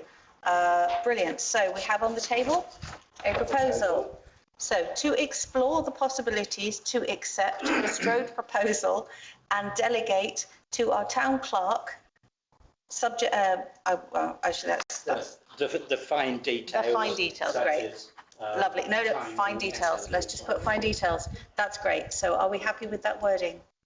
Lovely. So all in favour? Thank you. All against? All stand asides? Abstentions? 2 abstentions. Thank you. Thank you very much. Okay, we've moved a bit. Thank you so much for coming, and yes, well, technology comes slowly to Glastonbury. Thank you very much. Moving on to item agenda 9, to consider appointing the Arts, Culture and Events Committee with delegated powers. So we have a piece of paper, terms of reference, Arts and Cultures and Events Committees. So in green, I believe, are the changes. We don't, Councillor Cousins, I'm sure, would have more answers to these, but I'm sure we can all pitch in. Yes, this one here with the green, or whatever colour you're... Oh, so number 2, the functions. The committee can consider to make decisions relating to events and initiatives relating to local arts and culture. I'm sorry, I don't have what was there before. I don't know if that's... Your Worship, it was an advisory committee beforehand, Ah. which meant that it could only make recommendations. Perfect. Which we experienced in the organisation of the town's coronation celebrations and occasions such as Beltane, where the town council plays a part. If I'm honest, that's too slow. Yes. So as it's similar to Glastonbury and Bloom in that it's a committee that can promote tourism, it can actually be a delegated committee that can make financial decisions within the budgets that full town council has allowed it to make decisions and spend that money. Perfect. So non-elected members can be voting members of it. There was a suggestion that it should have actually come before you in May, but it was an oversight on my part that it didn't, so it's coming to you in June to consider appointing the Arts, Culture and Events Committee as a delegated committee within the budget lines it has. Fabulous. That makes perfect sense. Thank you, Connor. Yes, Councillor Smythe. Therefore, is it no longer an advisory committee? Yes, Councillor, it would cease to be an advisory committee and become Therefore, decision making. number 1, powers, this it should be amended to this committee. Spotted. Yeah, so that's on the copy you've got. I did notice that. Lovely, wonderful. So I do apologise. I think you've got a slightly out of date. Number 1. Oh yes, quite right. I'll change that. Perfect, well spotted. Thank you. Oh, sorry, Councillor Manning. I just wanted to ask, because basically what we're saying is that it's no longer an advisory committee, and we're also saying non-elected members can vote. Now, presumably we have a budget for arts and cultural events, and what is to stop this committee suddenly saying we're going to spend $50,000 on this event or something, and it suddenly we're then tied into it? There doesn't seem to be some sort of safeguard. Party pooper. Well, the budget that this committee had been using, so the town council set aside £5,000 for the coronation. We received £3,100 of lottery funding, so it was £8,100. The advisory committee underspent by about £2,500 on that budget. The town council had set aside a £2,000 budget for council events, which all but £39.17, I think off the top of my head, was spent on the role that we have to play for Beltane. So the way that you stop £50,000 of money being spent on an event is to make sure that your event's budget line isn't £50,000. Or, you know, if the town council ever increased to a size where you are spending that kind of money on an event, say we want to rival Pilton, have a genuine Glastonbury festival, for instance, what you would do is, much like the youth committee, they have a budget line that the youth committee spend. The Arts, Culture and Events Committee could have a budget that they spend, but actually there could be a different group that spends a larger budget on something else. So, for instance, Frost Fair is kept separate from this. This is largely looking at events such as Beltane, anything that might want to be done for, you know, Samhain or Yule, etc., etc. But what we found this year was that Beltane was incredibly expensive, and the committee's got about £39 left for the year. Thank you. Does that answer your... It does. So what I would like to see is a budget line for that, so that there is... Yep. I'm pretty sure there is one. Sorry, Councillor Michael and then Councillor Henderson. Thank you. So I quite agree. The way to keep the wraps on it is this council decides what the budget is for the committee. We've just done something similar for In Bloom. So it's an advisory committee, but we now have delegated. So under that same thing about the tourism, that article that's in there, the S144, when something's to do with tourism, non-elected people can vote on those committees. So we've almost come to a point where it's like a hybrid. And so I'm wondering if our standing orders need to reflect something like that. So we've got advisory, we've got delegated, we've got something in the middle because of this tourism impact. Councillor White, it doesn't sit in the middle. It becomes a full delegated committee, and ordinarily committees that make financial decisions cannot have non-elected members voting, other than, I think, in law there are 4 very specific topics that you're allowed non-elected members to vote. One of them is tourism, one of them is ports and harbours, and I can't for the life of me remember the other 2. So it doesn't sit in between. It is a full delegated committee. Thank you. Because it can promote tourism, you can have non-elected members vote. Okay. Thank you. Do we have any more points, or can we move to? Do we need to vote on this, or is this a voting one? I propose we accept The changes. Thank you very much. Seconded by Mike Smythe. All in favour of delegating this to a... Thank you very much. That's great. That's the majority. Any against? Any abstentions? 1 abstention. Thank you very much. Brilliant. Thank you. Moving on. And do you want to propose the Pilton Festival rival? No, I can assure you we've all got enough on our plate without trying to rival Pilton. Just an example. I don't know. Do anything. Thank you very much. Brilliant. Now, can I just, it's now 8:30, so if we can get through these, that's great. I would like to bring us to as close to 9 o'clock as possible for our own sanity. Brilliant. Okay, let's do this.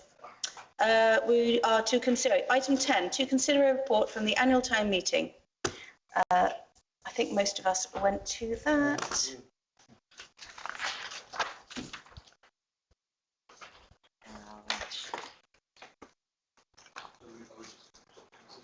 I think, are we looking at the subjects of it? Because I think there was 4 that were chosen. Thank you, Your Worship. So in the report, I made a number of recommendations. I can project it if you'd like me to. Oh, sorry. I thought you were doing it. I'm still plugged in. Lovely. I made... I should be no, fine. All right, thank you. Yeah. I made 4 recommendations. Sorry, yeah, if you could turn those ones off, Terry, that'd be great. Just gonna spring into life. I'll talk while the projector's warming up. I made 5 recommendations based on the outcomes of the annual town meeting. That was it. Great. One of those recommendations is that the committee notes the full report that was circulated, so that had more detail about each topic that came up during the meeting. Just having a think about itself. The 3 most... is popular the wrong word? The 3 most important, as decided by the membership, or the people who were there at the annual town meeting, the 3 most important subjects were what the town council does for the elderly and lonely, the light newspaper and its impacts, and the A361. So the way that the then Mayor, Councillor Cousins, structured it was that everyone in the room raised topics that they thought were pertinent to Glastonbury. They were then debated, and everyone had 2 votes to consider the topics that they felt the town council should really focus on for the coming year. And they're the 3 most popular topics. So my recommendations are, in order that the Town Council does something with those topics, is that the Town Council establishes a councillor-led working group, similar to how, Your Worship, you ran the beating of the bounds. A working group to understand the needs of local elderly and lonely people, and see what role the Town Council can play in either providing something for them or improving their lives within the powers and duty we have. That the Town Council also establishes a councillor-led working group to consider the impacts of the light newspaper in the town, and that the Town Council re-establishes its A361 committee to discuss the issue and lobby for change on the strategic freight. What was agreed separately from those three popular or most important topics was that the Town Council should arrange a public meeting on the subject of its precept and budget. And I've taken the liberty of going through the diary and trying to find an evening that's free in the main hall. And the next evening that's free in the main hall is Friday the 1st of September. Thank you very much, Connor. That's great. Councillor Smythe? Thank you, Your Worship. I'd like to propose that this council accepts the recommendations of the clerk. Excellent work. Thank you very much. Do we have a seconder? Thank you, Serena, seconder. Is that a point or a... Thank you, Worship. I'd like to thank Councillor Ian Much for his work on the light newspaper, because I didn't know anything about it before, and now I think I know a little bit more about it. But if there's any more information, I'm glad to receive it. Thank you. Is Councillor Much now writing for the light? No. Oh, I know. I'm joking. Yes, Councillor Henderson, please. Even through letterboxes. There was a programme on Radio 4 this week about the lights effect. Yes. I think it was, which I caught a little bit of, but I will definitely be listening to it on the BBC Sounds to catch out what they made of it. Very interesting. And also on the subject of the fifth point, did we ever get our leaflet sorted out with regard to the precept? I thought I hadn't heard anything about it, and I wasn't sure whether I... Before, Exactly. and I asked Connor about it before, and it never happened. Okay. Just to make sure that I hadn't missed it. Thank you very much. Are we going back to the proposal, please? Sorry, yes. Thank you very much. Can we just clarify something? Yes. Just for the record, Councillor Napper, when he talks about my work on the light, doesn't mean I write for it. Look, thank you so much for clearing that up, and I hope everyone listening. Brilliant. Back to the proposal. Thank you. So the proposal is to accept Connor's recommendations, setting up working groups. We have a seconder? We did have a seconder. That's it. Serena seconded. Okay, all in favour of setting up working groups? The 5 recommendations. 5 recommendations. Thank you for that wording. Thank you very much. Any objections? Any against? Any abstentions? Lily, are we? Sorry, was your hand go out first? I'm so sorry, I couldn't see. Thank you very much. That was unanimous then, I think. Perfect. Right, the working groups.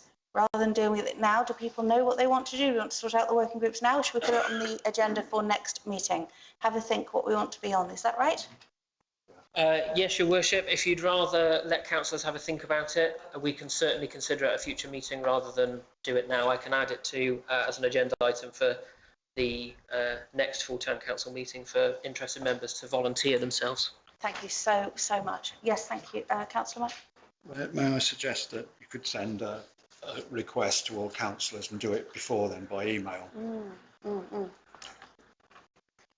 I could do that, Councillor Smythe, if someone would like to propose that you delegate to me to sort it all out. I can't just appoint committees on my own. That's a job that the council has to do. But you can delegate it to me, and we can make a start if you'd really like to. Could councillors present and those non-present forward to you their wishes to be on any of those committees? They could do.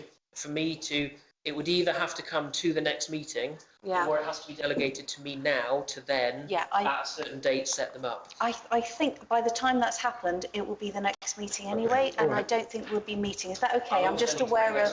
In terms of reference. Exactly. I'm so... Thank you. Yeah, eagerness noted. Me too. And doesn't mean you can't have pre-meetings as well. Thank you very much. Brilliant, thank you. Great work. Moving on. Point 11, to consider a new website for Glastonbury Town Council. So over to you again, Connor. Thank you, Your Worship. I shall just quickly speak to this one. Glastonbury Town Council's website, whilst it's not perfectly serviceable, it's all right. The Town Council could really do with a much... Oh, I'm not going to project anything, Your Worship. You can... Sorry. Oh. The Town Council could really do with a much more modern, up-to-date, dynamic, exciting as a Town Council can get, website that also makes it easier for people to book our spaces. Yep. So the information centre next door, which obviously it's public knowledge we are hoping to take over in November, has a lovely website designed by a very local company. I've received a quotation from that individual, which I can certainly circulate. It's very much in line with template websites for town and parish councils, but it would be my recommendation that the town council seeks to have a new website developed and launched by the same person who built and launched the information centre website, so that when we manage them both, they're both on the same CMS. We have one point of contact, and actually that gentleman's work is very, very impressive.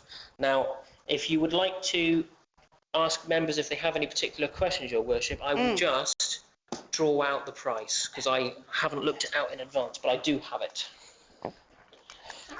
Thank you very much, Connor. Any questions, please, around the table about new website? Thank you very much. Yes, Councillor Henderson. I would just say I think Connor's idea is a really good one, and unless anybody's got any objections, I would be quite happy to propose that the council accept that recommendation. Perfect. We have a seconder. Yes, we do. Seconder with you much. Were you happy to go ahead of vote? Yeah. Perfect. All in favour? Sorry, could I ask who proposed? And I will... Councillor Henderson and Councillor White second. Of course. If the contract's worth over £5,000, we need to put it out to tender. Yes, it's not worth over £5,000, Councillor Smythe. I have gone and sought three prices.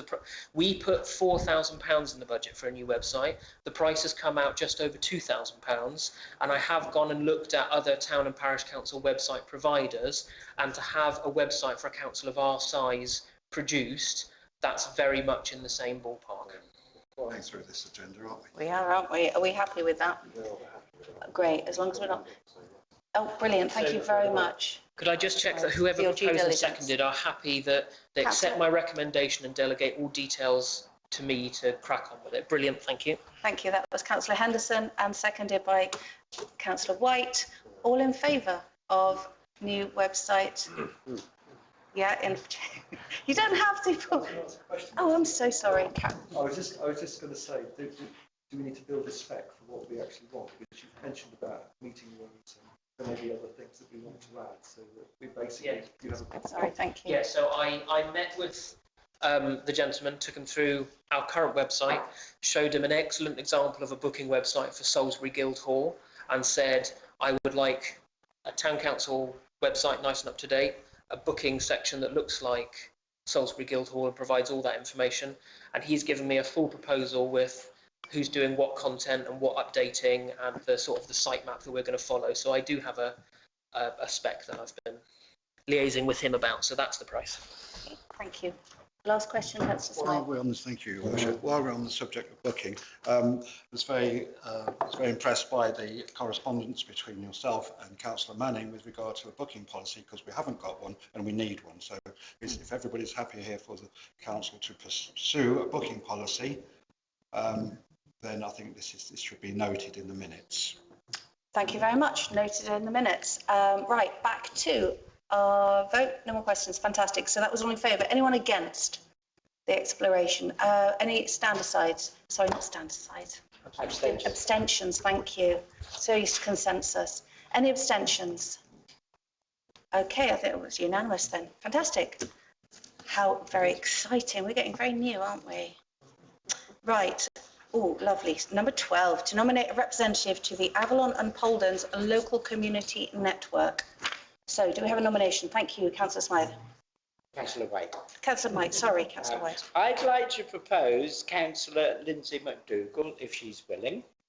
Thank you very much. And I have two comments to make, please. One would be that at future town council meetings, we have an update on the LCNs. Oh, yes. Yeah, so in a similar way to the town deal does. And then the other thing, they've just produced this LCN handbook. It's 30 pages. And I would like to suggest that it goes on the town council website. Anybody who wants to know how these things work and operate can just download it. We've all got the same information, and hopefully we can step aside from the conspiracy theory. Gosh, fabulous recommendations. So we have a nomination. Do we have a seconder, please? Fantastic. Seconded by Lokabandu. She hadn't said no yet. I was trying to get in there quick. Fantastic. So all in favour? Oh, sorry. Do we have any more nominations? No, that's great. All in favour of Lindsay? Thank you very much. That is unanimous. Congratulations. Thank you, Lindsay, for taking on this work. Perfect. Yes, and the recommendations. Moving on, number 13. To note the resolutions of delegated committees. Thank you, Your Worship. This was tabled for everyone. This is just for noting.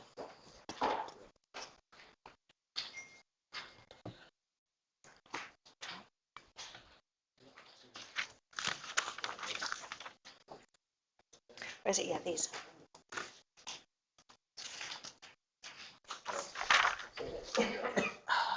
So, do we go through these? Or is this just for our... Thank you very much. Just for noting. Excellent. Please note.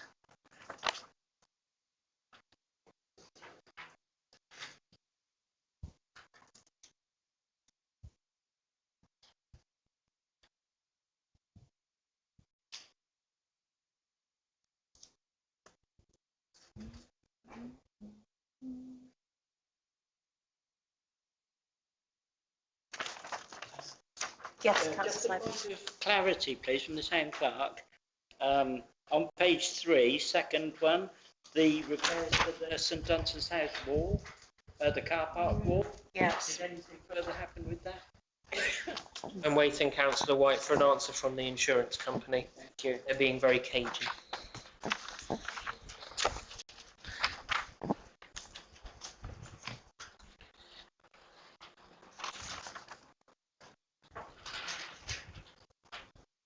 Yes, Councillor Henderson. Again, on that same subject, didn't we had two prices for that, wasn't it? A 12,000 and a 15.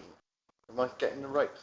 It was from that same contractor. There was a 12,000 and a 14,000. So I noted the resolution up to 15, just to take into account any sundries. But the option selected was the cheaper with that contractor, £12,000. That's what I thought. It was just put in the resolution. It was just to allow for any, Thank you, costs have gone up slightly since we made the decision, so I don't have to bring it back to you. Thank you. Councillor Serena. Yes, so this is page 2, property and assets, 1, 2, 3, 4, 5, the 6th one down. The skylights for the offices. Oh, God, yes. Considering the heat that we are suffering at the moment and how badly that impacts, how is that progressing? I haven't had a catch up this week with Melissa, but I believe she either has or will be appointing Hawkland to do the work. We have been running the air conditioning machines for 2 days now, and the office hasn't been below 26 degrees even when they've been running all day. So that's the update from me. You really do need to get those skylights in. I'd love for them to be changed, yes, Councillor Oney-Dougal. Fabulous. We'll, catch Melissa when we can. Thank you, Councillor Smythe. I believe Hawkland are coming in on next Monday. Ooh, great. Fabulous.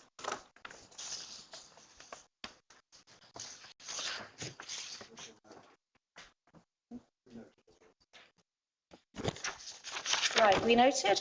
Are we happily informed? Any more questions? Yes, Councillor Henderson. I'm a little bit confused as to the Town Hall Revenue Subcommittee. Perhaps Councillor Whiteroy he nominated himself as chair, but then did not wish to remain for future meetings. Can you just explain that? Yes, willingly, glad. So, That was a funny one. Councillor Cook didn't turn up, and he was the previous chair. I see. So what happened was the people there, we needed a chair, so I said, right, I'll be chair, but I don't want to chair the committee. And the mayor said, well, I'll be deputy, and I don't want to remain. So that's how it came about, but it is amusing. I think, Councillor Henderson, they'll be the only committee that's appointed a chair and a deputy chair twice in the same council year. We aim to please. Fabulous. Are we all happy then with the resolutions and delegated committees? I thank you very much. Right, to receive updates from advisory committees and consider recommendations for decisions. Is that?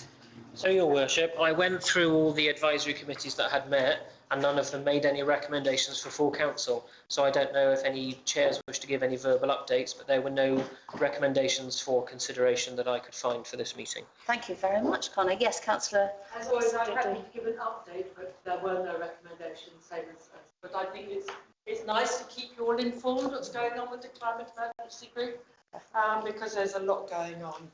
So in coordination with the Town Deal Fund, electric bicycle hire is in process.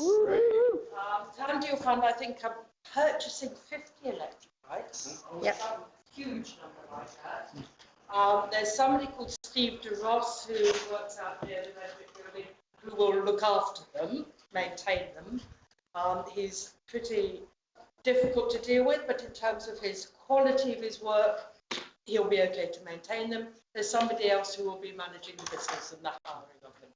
I think ideally they will move from the Redbrick building to outside the GIC, because that's where we really need them for tourists who are coming to town and who want to hire an electric bike, but that's not yet. I mean, that's it.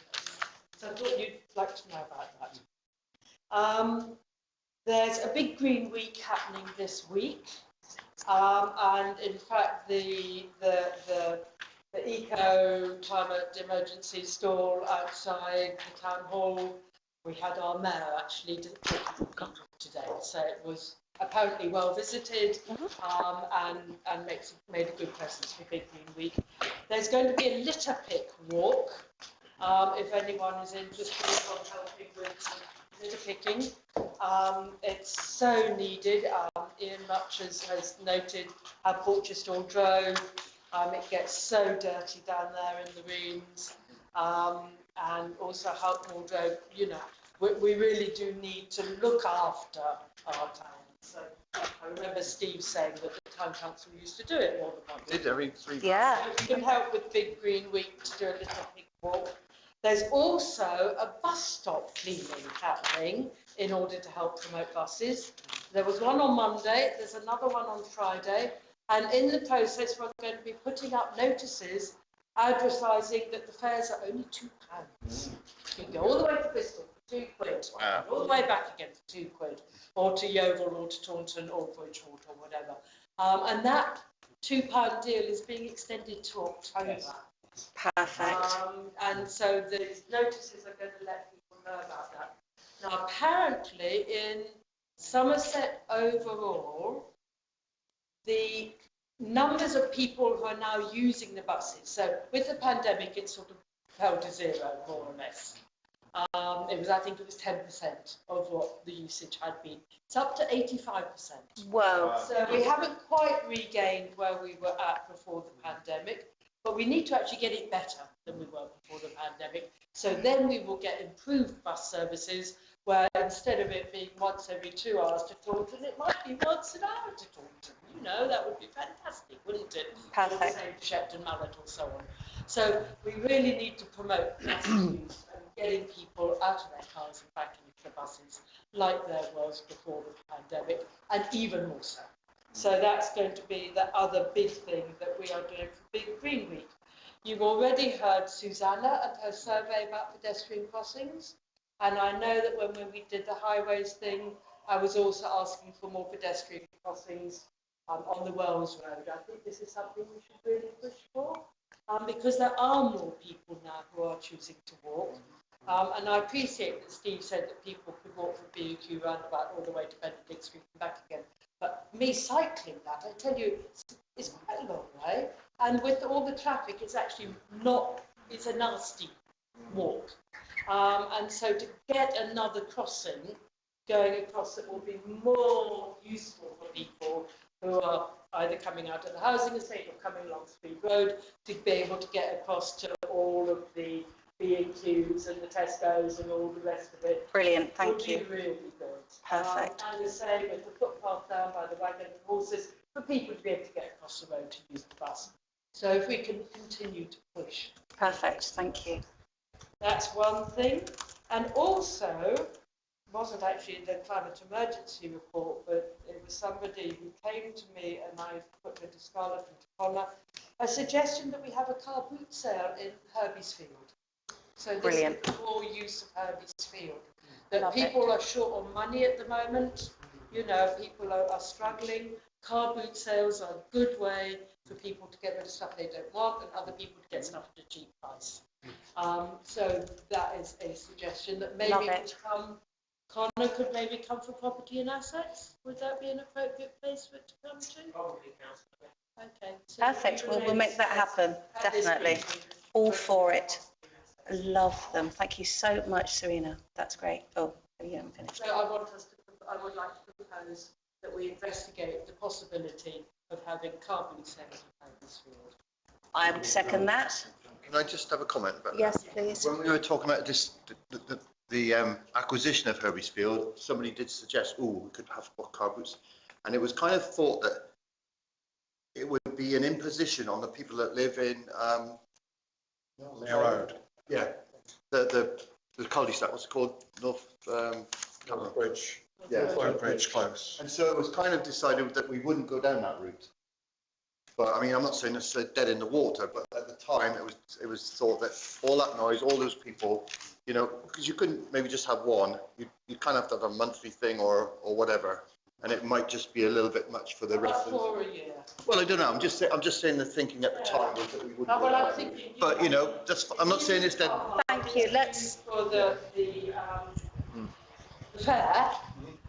And maybe for car boot, that's not too much for them. Well, let's bring it to property and assets. Yeah, maybe. And let's take it to property and assets, and let's consider those things that were first talked about at the acquisition of Herbies Field. But yes, thank you. We have a question by Councillor Manning. A couple of things. Do you have a date for the visitor? Do you know, I haven't, but I will get it for you, and I will email it out to all the councillors. That's the other thing is we put a sign on the bus stop saying it's £2 for Bristol. Should we better to say go to Bristol besides that saying I like your style. Yes, we can't do that, but yes. No, I don't think we're allowed to put them up on these bus stops, but we still do. Thank you very much for that report. Yes. Can I just update the councillors of the new changes in Glastonbury and Bloom? We've seen the two of our judges disappear into the blue tonight, but I'd like to announce we have two new ones, and they are Ark from Chalicewell Gardens and also David from the Chalicewell Gardens, and they have their own ideas of how and what they will be looking for in the town. So I'd like to welcome them, and really, you know, I'm so pleased that two people that are so enthusiastic just jumped at the chance of being judges. And another update is to just remind everybody that we will need volunteers at some time to clean the town up. So that again is something that Serena has mentioned. Our finances looking really good. We have got a lot of sponsorship this year, apart from the 15,000 we get ourselves, that we judge ourselves. We've also got over £1,000, which has come in from the festival. Because anonymous donor. Because, as Connor rightly said, we lose a lot of visitors while the festival is on. So that's some form of compensation. Burns the Bread, again, have been a good sponsor, as have the Crown Hotel. who've upped their sponsorship again. So they are sponsoring 500 this year. So it's onward and upward. But I wanted to update you on the fact that we do have 2 new judges, and they are excellent. They've got their own ideas of how they're going to increase the pollination in the gardens and make it the more eco-friendly than it is at the moment. Thank you so much, Margaret. That is such good news. Yes, Serena. Did we actually vote on the proposal to put to property and assets about having development sell Herbies Field? I don't think we did, did we? I've noted it for the next agenda of property and assets. That's all. I'll put it on the agenda. Yeah, put it on the agenda. Thank you, and we'll discuss. Thank you so much, Margaret. That is such good news. They are very exciting gardeners. It's a very new time. Any more questions? Any more? Brilliant. So moving forward, item 15, please to receive Unitary Council report. Very happy that you are here. Thank you. County Councillor Hart. So just kind of carrying on with the whole bus situation. So the government has decided, as you said, to keep it going until the 31st of October. And the good news is then that moving forward, then from the 1st of November, it's still going to be capped. Sadly, there is an increase, but capped at £2.50, which is still, you know, a fantastic service for people. And hopefully, like we say, the cheaper it is, the more people use it, the more the whole thing will increase. And I think just to say that also is cross-county services, so that's not only within Somerset, because obviously that's a central government initiative. Similarly, central government have awarded Somerset £5.4 million for essential repair to our road. Hey. Oh my God. Sadly, I'm not in charge of exactly where it gets spent, but I'll give it my best shot. Oh wow. Yeah, so hopefully that will really those 2 things, and really just the other one is to mention that there is a consultation that runs until the 13th of July on licensing, which is something that has to be reviewed, the licensing policy every 5 years. So it's open to anyone. They can go on at somersetcouncil.citizenspace.com/licensing policy, and it's open to anyone, be it a business or a private individual, to make comments or recommendations on licensing. That's what I've got for you. Thank you so much. News from outside. Yes, thank you. I just wanted to speak, to raise with Councillor Hart. I know you have been working very hard on the crossings issue. Yeah. And something that occurred to me, because what you missed Susanna Clements's presentation, but she was mentioning about like people, you know, like they're all prisoners on that estate, except through Ranger Road, that they walk across to Tesco's if they can take their lives in their hands at the moment. And I was wondering whether it would be possible to bring up having a proper footpath. Well, we to go all the way through to Tesco. Has been discussed with highways. You know, they are so inundated, so they tell us, that everything takes an extremely long time. But there is a whole issue there about how close to a major roundabout you can have a crossing for safety reasons. So they are looking at it. It's not that I'm just saying, oh, okay, fine. We're looking for some kind of solution, but I think it's not just as simple as, yeah, let's get them out here and paint some white lines on the road, because what we don't want is basically people ending up getting killed there, because it's a massive roundabout with a lot of traffic coming from 3 directions, and no may doesn't help anyone see what they're doing at a roundabout either. But yeah, I mean, it is in discussion. It isn't that nobody cares. It's just they're supposedly, well, I'm sure they are inundated with a massive backlog of work. And it's also not just can they do it and is there the finance to do it. It's looking at, is something safe to do and not just going to cause a problem moving forward. Thank you. Yeah, Councillor Henderson. Thank you. Hiya, Susie. I don't know if you received an email from Sally and Brad Eldor, who live on Bellevue Gardens. They made a representation here at the Property and Assets last week. with regard to the fact that opposite, her mother is elderly and not very well, and opposite where her mother lives, in a mistake of planning, there's a space where a car can park, which enables them to get their car out. I've had a look down there and I can see exactly what they mean, and it seems to me that a simple solution would be just to put 2 double yellow lines where this piece of parking is. I know that we get an annual chance to put forward our requests for double yellows, and I'm sure we would like to put this on there. But is there a chance of kind of preempting that list and saying, look, we need something here? I have asked the person, I shouldn't even tell you to say this publicly. I said I don't answer it, but yes, we are highlighted to highways. Shall I just put it like that? Thank you. Okay, thank you very much. Brilliant, wheels in motion. Yes, thank you, councillor. Thank you, Your Worship. I note that down at Benedict Street, outside the old railway pub, which is now called, can't remember now. King Arthur. King Arthur, thank you. That there are quite a few parking spaces, but there are some very large vehicles which stand out into the road. And there's going to be one heck of a smash up there at some stage. Whether there can be a prohibition on the length of the vehicle which parks in that lot or not, I don't know. But it is very dangerous. I mean, there was one yesterday, a car recovery vehicle, and the back end was right out in Benedict Street. So, like I say, whether there can have a restriction on the length, I don't know. But it is dangerous.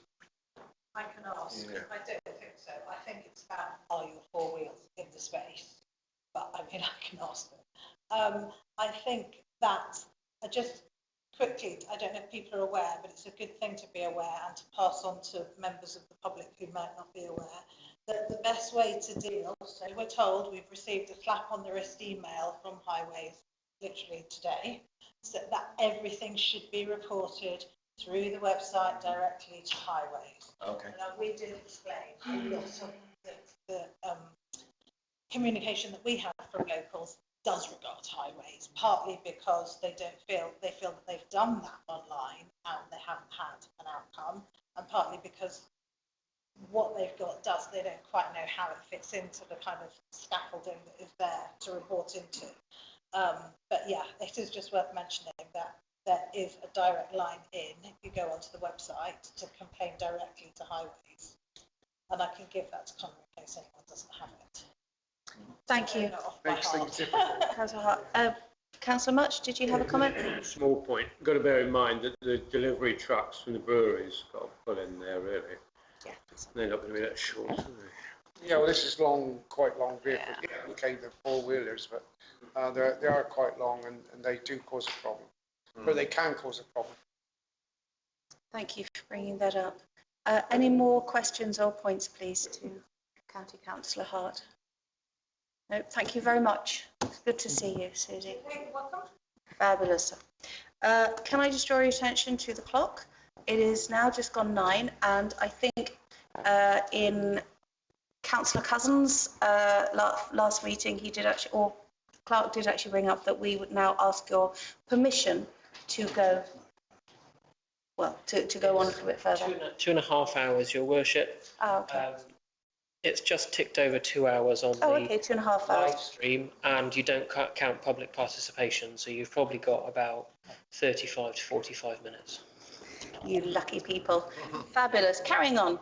To receive verbal updates from representatives to outside bodies. Point 16, please.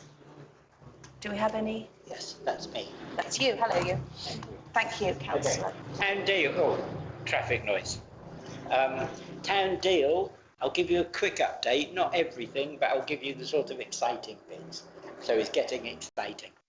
So the Abbey Piazza, as you probably know, has planning consent. They're going to do it in 2 chunks, so the demolition bit and then the building bit. We did discuss before that because they want to keep the grounds open, they'll do temporary visitor entrance by Abbott's Kitchen. I raised with Nathan, the project manager or consultant, about getting wet. when cars go past that rumble strip. He said yes. He went and checked one day when it was raining, and he got soaked. So what they will do is they'll put the ticket office slightly up towards the Abbott's kitchen, so people don't have to be on the pavement, and they can go up into the grassy area. So they're hoping to start work in autumn and due to complete by May 2024. And the exciting news is they just got a Heritage Lottery award of £1 or so under 250,000. So bravo to them. Brilliant. Tor Leisure also have planning consent. They scaled the project back to stay within the funds, which is great. The multi-user pathway that sort of links in partly through Robert Richards and so on, that might even start being built in July. And they're saying, so by the Bowls Club, it'll probably go by the ridge where the trees are, but we don't know quite what's going to happen at the Benedict side of the field, the Benedict Street side. Okay, whatever. So they'll be sort of trying to join these things in. So they'll start their major work this autumn, but they said they won't interfere with the cricket. So apparently that was a big consideration. St Dunstan's House, right. We had a very successful meeting here on the 8th of June, so last Thursday. Connor, myself, the Somerset planning officers, and we really, or the town clerk certainly did, really sort of became a bulldog and said, we need some sort of way ahead. And so that actually happened. So, so this mainly is to do with the balcony. Yes. You know, and so afterwards, and I'd like this sort of thanks recorded in the minutes, the town clerk went and he took a whole load of photos that showed how broken and dangerous this balcony is. Literally, there's bits of wood that aren't even touching the other end, you know, and say, oh yeah. So anyway, what should happen is Historic England, so I think Julie Reader-Sullivan will ask them, and they will come and look at the balcony. So our sort of two roads ahead will either carry on as we are, build a new balcony, or take the balcony as a separate planning application so we can start work on this housing. So they're the two sort of roads ahead. We don't know what the next bit is. And then the town clerk also had done a drainage survey. And so there's a second one, I think, got to come to that. Bridie's Mound, I believe the field purchase is close to being... Yes, end of June. I hope. Yes. Farm and Regenerative Food Project is in progress. Life Factory, so Building C, red brick, planning should go in soon. Bailey's, so they appointed Dowless last week as their planning yes, people. They stole... That was in public. And so they said last week was their first week. Overall, the projects are starting to take control of their affairs. And so that is a remarkable sort of leap forward. I didn't come to the meeting last Friday morning, the project leads, because I was over at Strode. But apparently they were sharing knowledge, ideas, best practices. We did this, that didn't work, we did this sort of stuff. And so the project leads will meet quarterly. Grant funding is now starting to be paid out. And so the first two payments are actually quite close. So the town clerk has all the details and understands about that. But essentially, it looks like the town deal is on its way. Perfect, on the starting block. Thank you very much, Councillor White. It's brilliant. Thank you, Councillor Henderson. Thank you, Chair. With regard to the Enabling Fund, the Enabling Project, I've had a meeting with Julie Reader-Sullivan and Anna Blackburn, and I've expressed my thoughts that it's probably not in the right place, and I've tried to explain there's other places it could possibly go, but they don't seem to be very receptive of those ideas. And I'm also aware that there will be quite a lot of local opposition to the planning application. Now then, I'm also told that the Enabling Project is key to all the other projects happening. Is that the case? That's what it says. Yeah, that's what it says. That's right. So my next question is, if the Enabling Project does have problems getting through, because of its position, etc. How is that going to impact on all the other projects? Right, I don't know this. Do you know this? So we don't know the answer to that. We have raised it as an issue because literally it is the enabling project that enables the other projects to function, including car parking space and all the rest of it. So where Julie Reeder-Sullivan and the planning officers left us with that was some work, survey work, is going on some of those other sites. It keeps going back to any of those fields, the town dump or whatever, back in the sort of Stone Age. And the field that they've put, so the one right by the woodyard, is the one that the planning is going ahead for. And Yes, that planning or sort of criticism of planning applications is normal. And so that's what they've told us. So that's where it is. It can go. If there's sort of big problems for it, that's a different journey, I think, in the future. Okay. And so, yeah, nothing else came beyond that. Okay, thanks. Thank you. Is that answered? Yes, thank you, Councillor. Worship. Michael, I've had it reported to me that if this pathway goes down at Tor Leisure, it will impede with the cricket outfield. Whether you've had that. No, they said it wouldn't.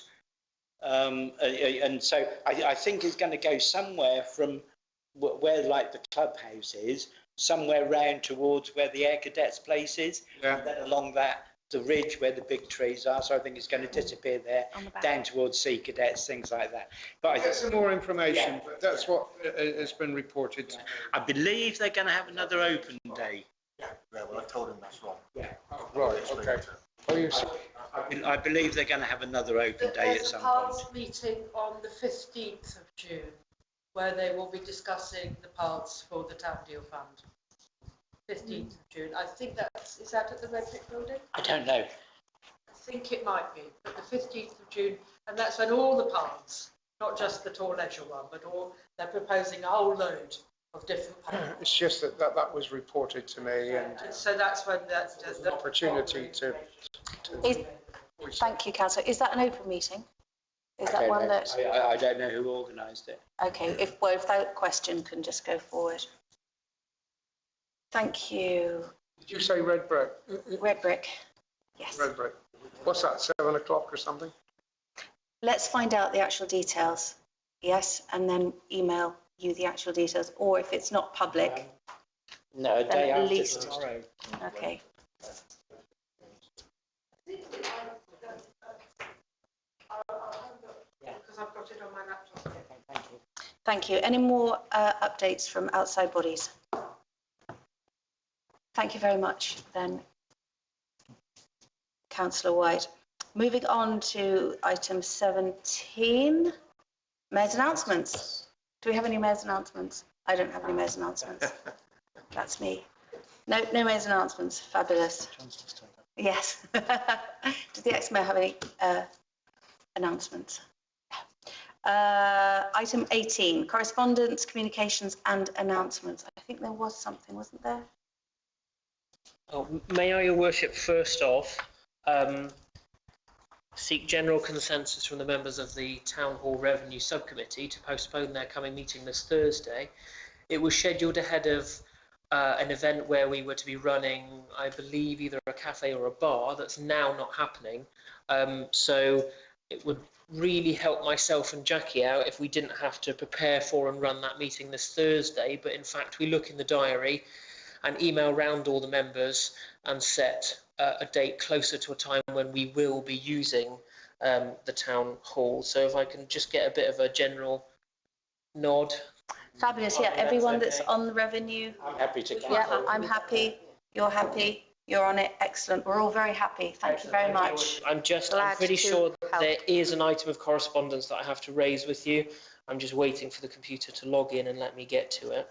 Okay. Definitely saved one. You will have all had correspondence from Scarlett regards the invitation to, I believe, the Anglican pilgrimage. I've not had any news or information regards the Catholic pilgrimage. one normally happens the day after the other. If we receive any information to circulate to you all, Scarlett certainly will do. And that was the item of correspondence I had with it. I was trying to think while it was loading what else I could tell you, and that was it, Your Worship. So you've all Brilliant. received the invite to the Anglican pilgrimage. You're better than you realise. Thank you very much. Great. Item 19, unless there's any questions. News releases. Do we have any news releases since last meeting? Nothing noteworthy.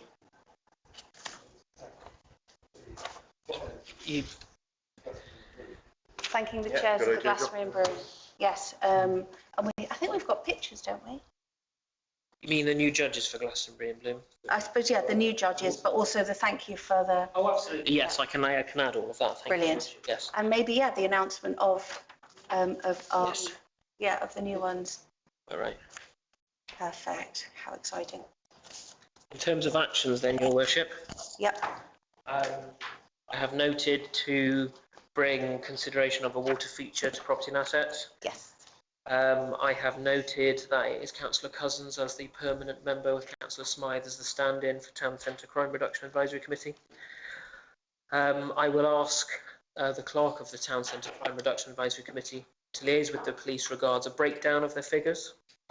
I will make sure to ask the police for a neighbourhood beat team update for our next meeting. I will work with the RFO to make the budget monitoring report easier to read. I will add the working groups that were agreed at this meeting to the next agenda to appoint them, and the new A361 committee with a set of terms of reference. I've also noted the subject of car boot sales in Herbies Field for property and assets. I will send Councillor McDougall all the information regarding the upcoming local community network meeting, and also advise Somerset Council that Councillor McDougall will be our representative. And I will also make the relevant news release. Perfect. Thank you very much, Connor. One point Oh, of yeah, clarification. Councillor, wait. To add the LCN handbook onto the Town Council website. Yes, I noted that in my notebook, but yes, I will do that too. Thank you, well spotted. Brilliant, thank you so much. We've just got item 21 to consider arranging an additional meeting to complete the annual governance and accountability return 22-23. So do you actually want a date for us, or can we hit it on Can another? I very quickly explain why, Yes, Your Worship? you can. Our internal auditors for this year are not able to come in and complete the internal audit until next Monday. We have to publicise the results of the internal audit by the 30th of June, and that's laid down in law. So we can't wait for the next full town council meeting. So unfortunately, we do need to schedule a very short meeting to consider the outcomes from the internal audit report, and also sign off the annual governance and accountability review, the AGAR, ahead of it being sent off to the external auditors. So I had a thought about dates, Your Worship. Fabulous. I had wondered whether Wednesday the 28th of June would work. 7 o'clock, Connor? Yes, 7 p.m. Is that okay with everyone? That would be a short meeting, Your Worship. What is it, a GTC extraordinary? Be an additional meeting, yes, to consider the AGAR, annual governance and accountability return.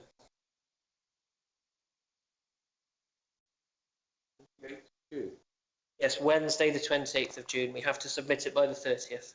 Okay, so what's a quorum? What do we need? You'll need 1/3, so 16 divided by 3 rounded up, I believe. 6 or 7. Lovely. Can 6 people make that meeting? I can make it. What I will do, I will 3, circulate 4, the date. 5. One And more if- person? If not enough people can make it, Your Worship, I'll have to come up with another date. That's really fine. The only one I have thought of was there's a planning meeting, and if we've got enough people there and that a couple more can just turn up if need be, So and that's on the 20th? the only issue with that, Your Worship, the internal auditors are coming in to do the review on Monday the 19th. They will need to write a report for you all. Thank you very much. So That the clarifies. turnaround on that is quite quick. That's why I was hoping to have the meeting week commencing the 26th. Yes, I'm of not course, you able to said do that. Tuesday the 27th, otherwise that could have been quite neat. So I'm hoping Wednesday the 28th works for enough people. If not, but Monday the 26th. for Monday's a better day. Brilliant, thank you. Councillor Manning? I was going to suggest, if you circulate the report, Yes, absolutely, as soon as I get it. Perfect, yes, that would be good. Brilliant, thank you. Is that enough for now? So we generally settle for Wednesday the 28th. I think so, yes. Thank you, Your Worship. Thank you. Brilliant. Item 22, to note the date of the next ordinary meeting, Tuesday, the 11th of July. Thank you.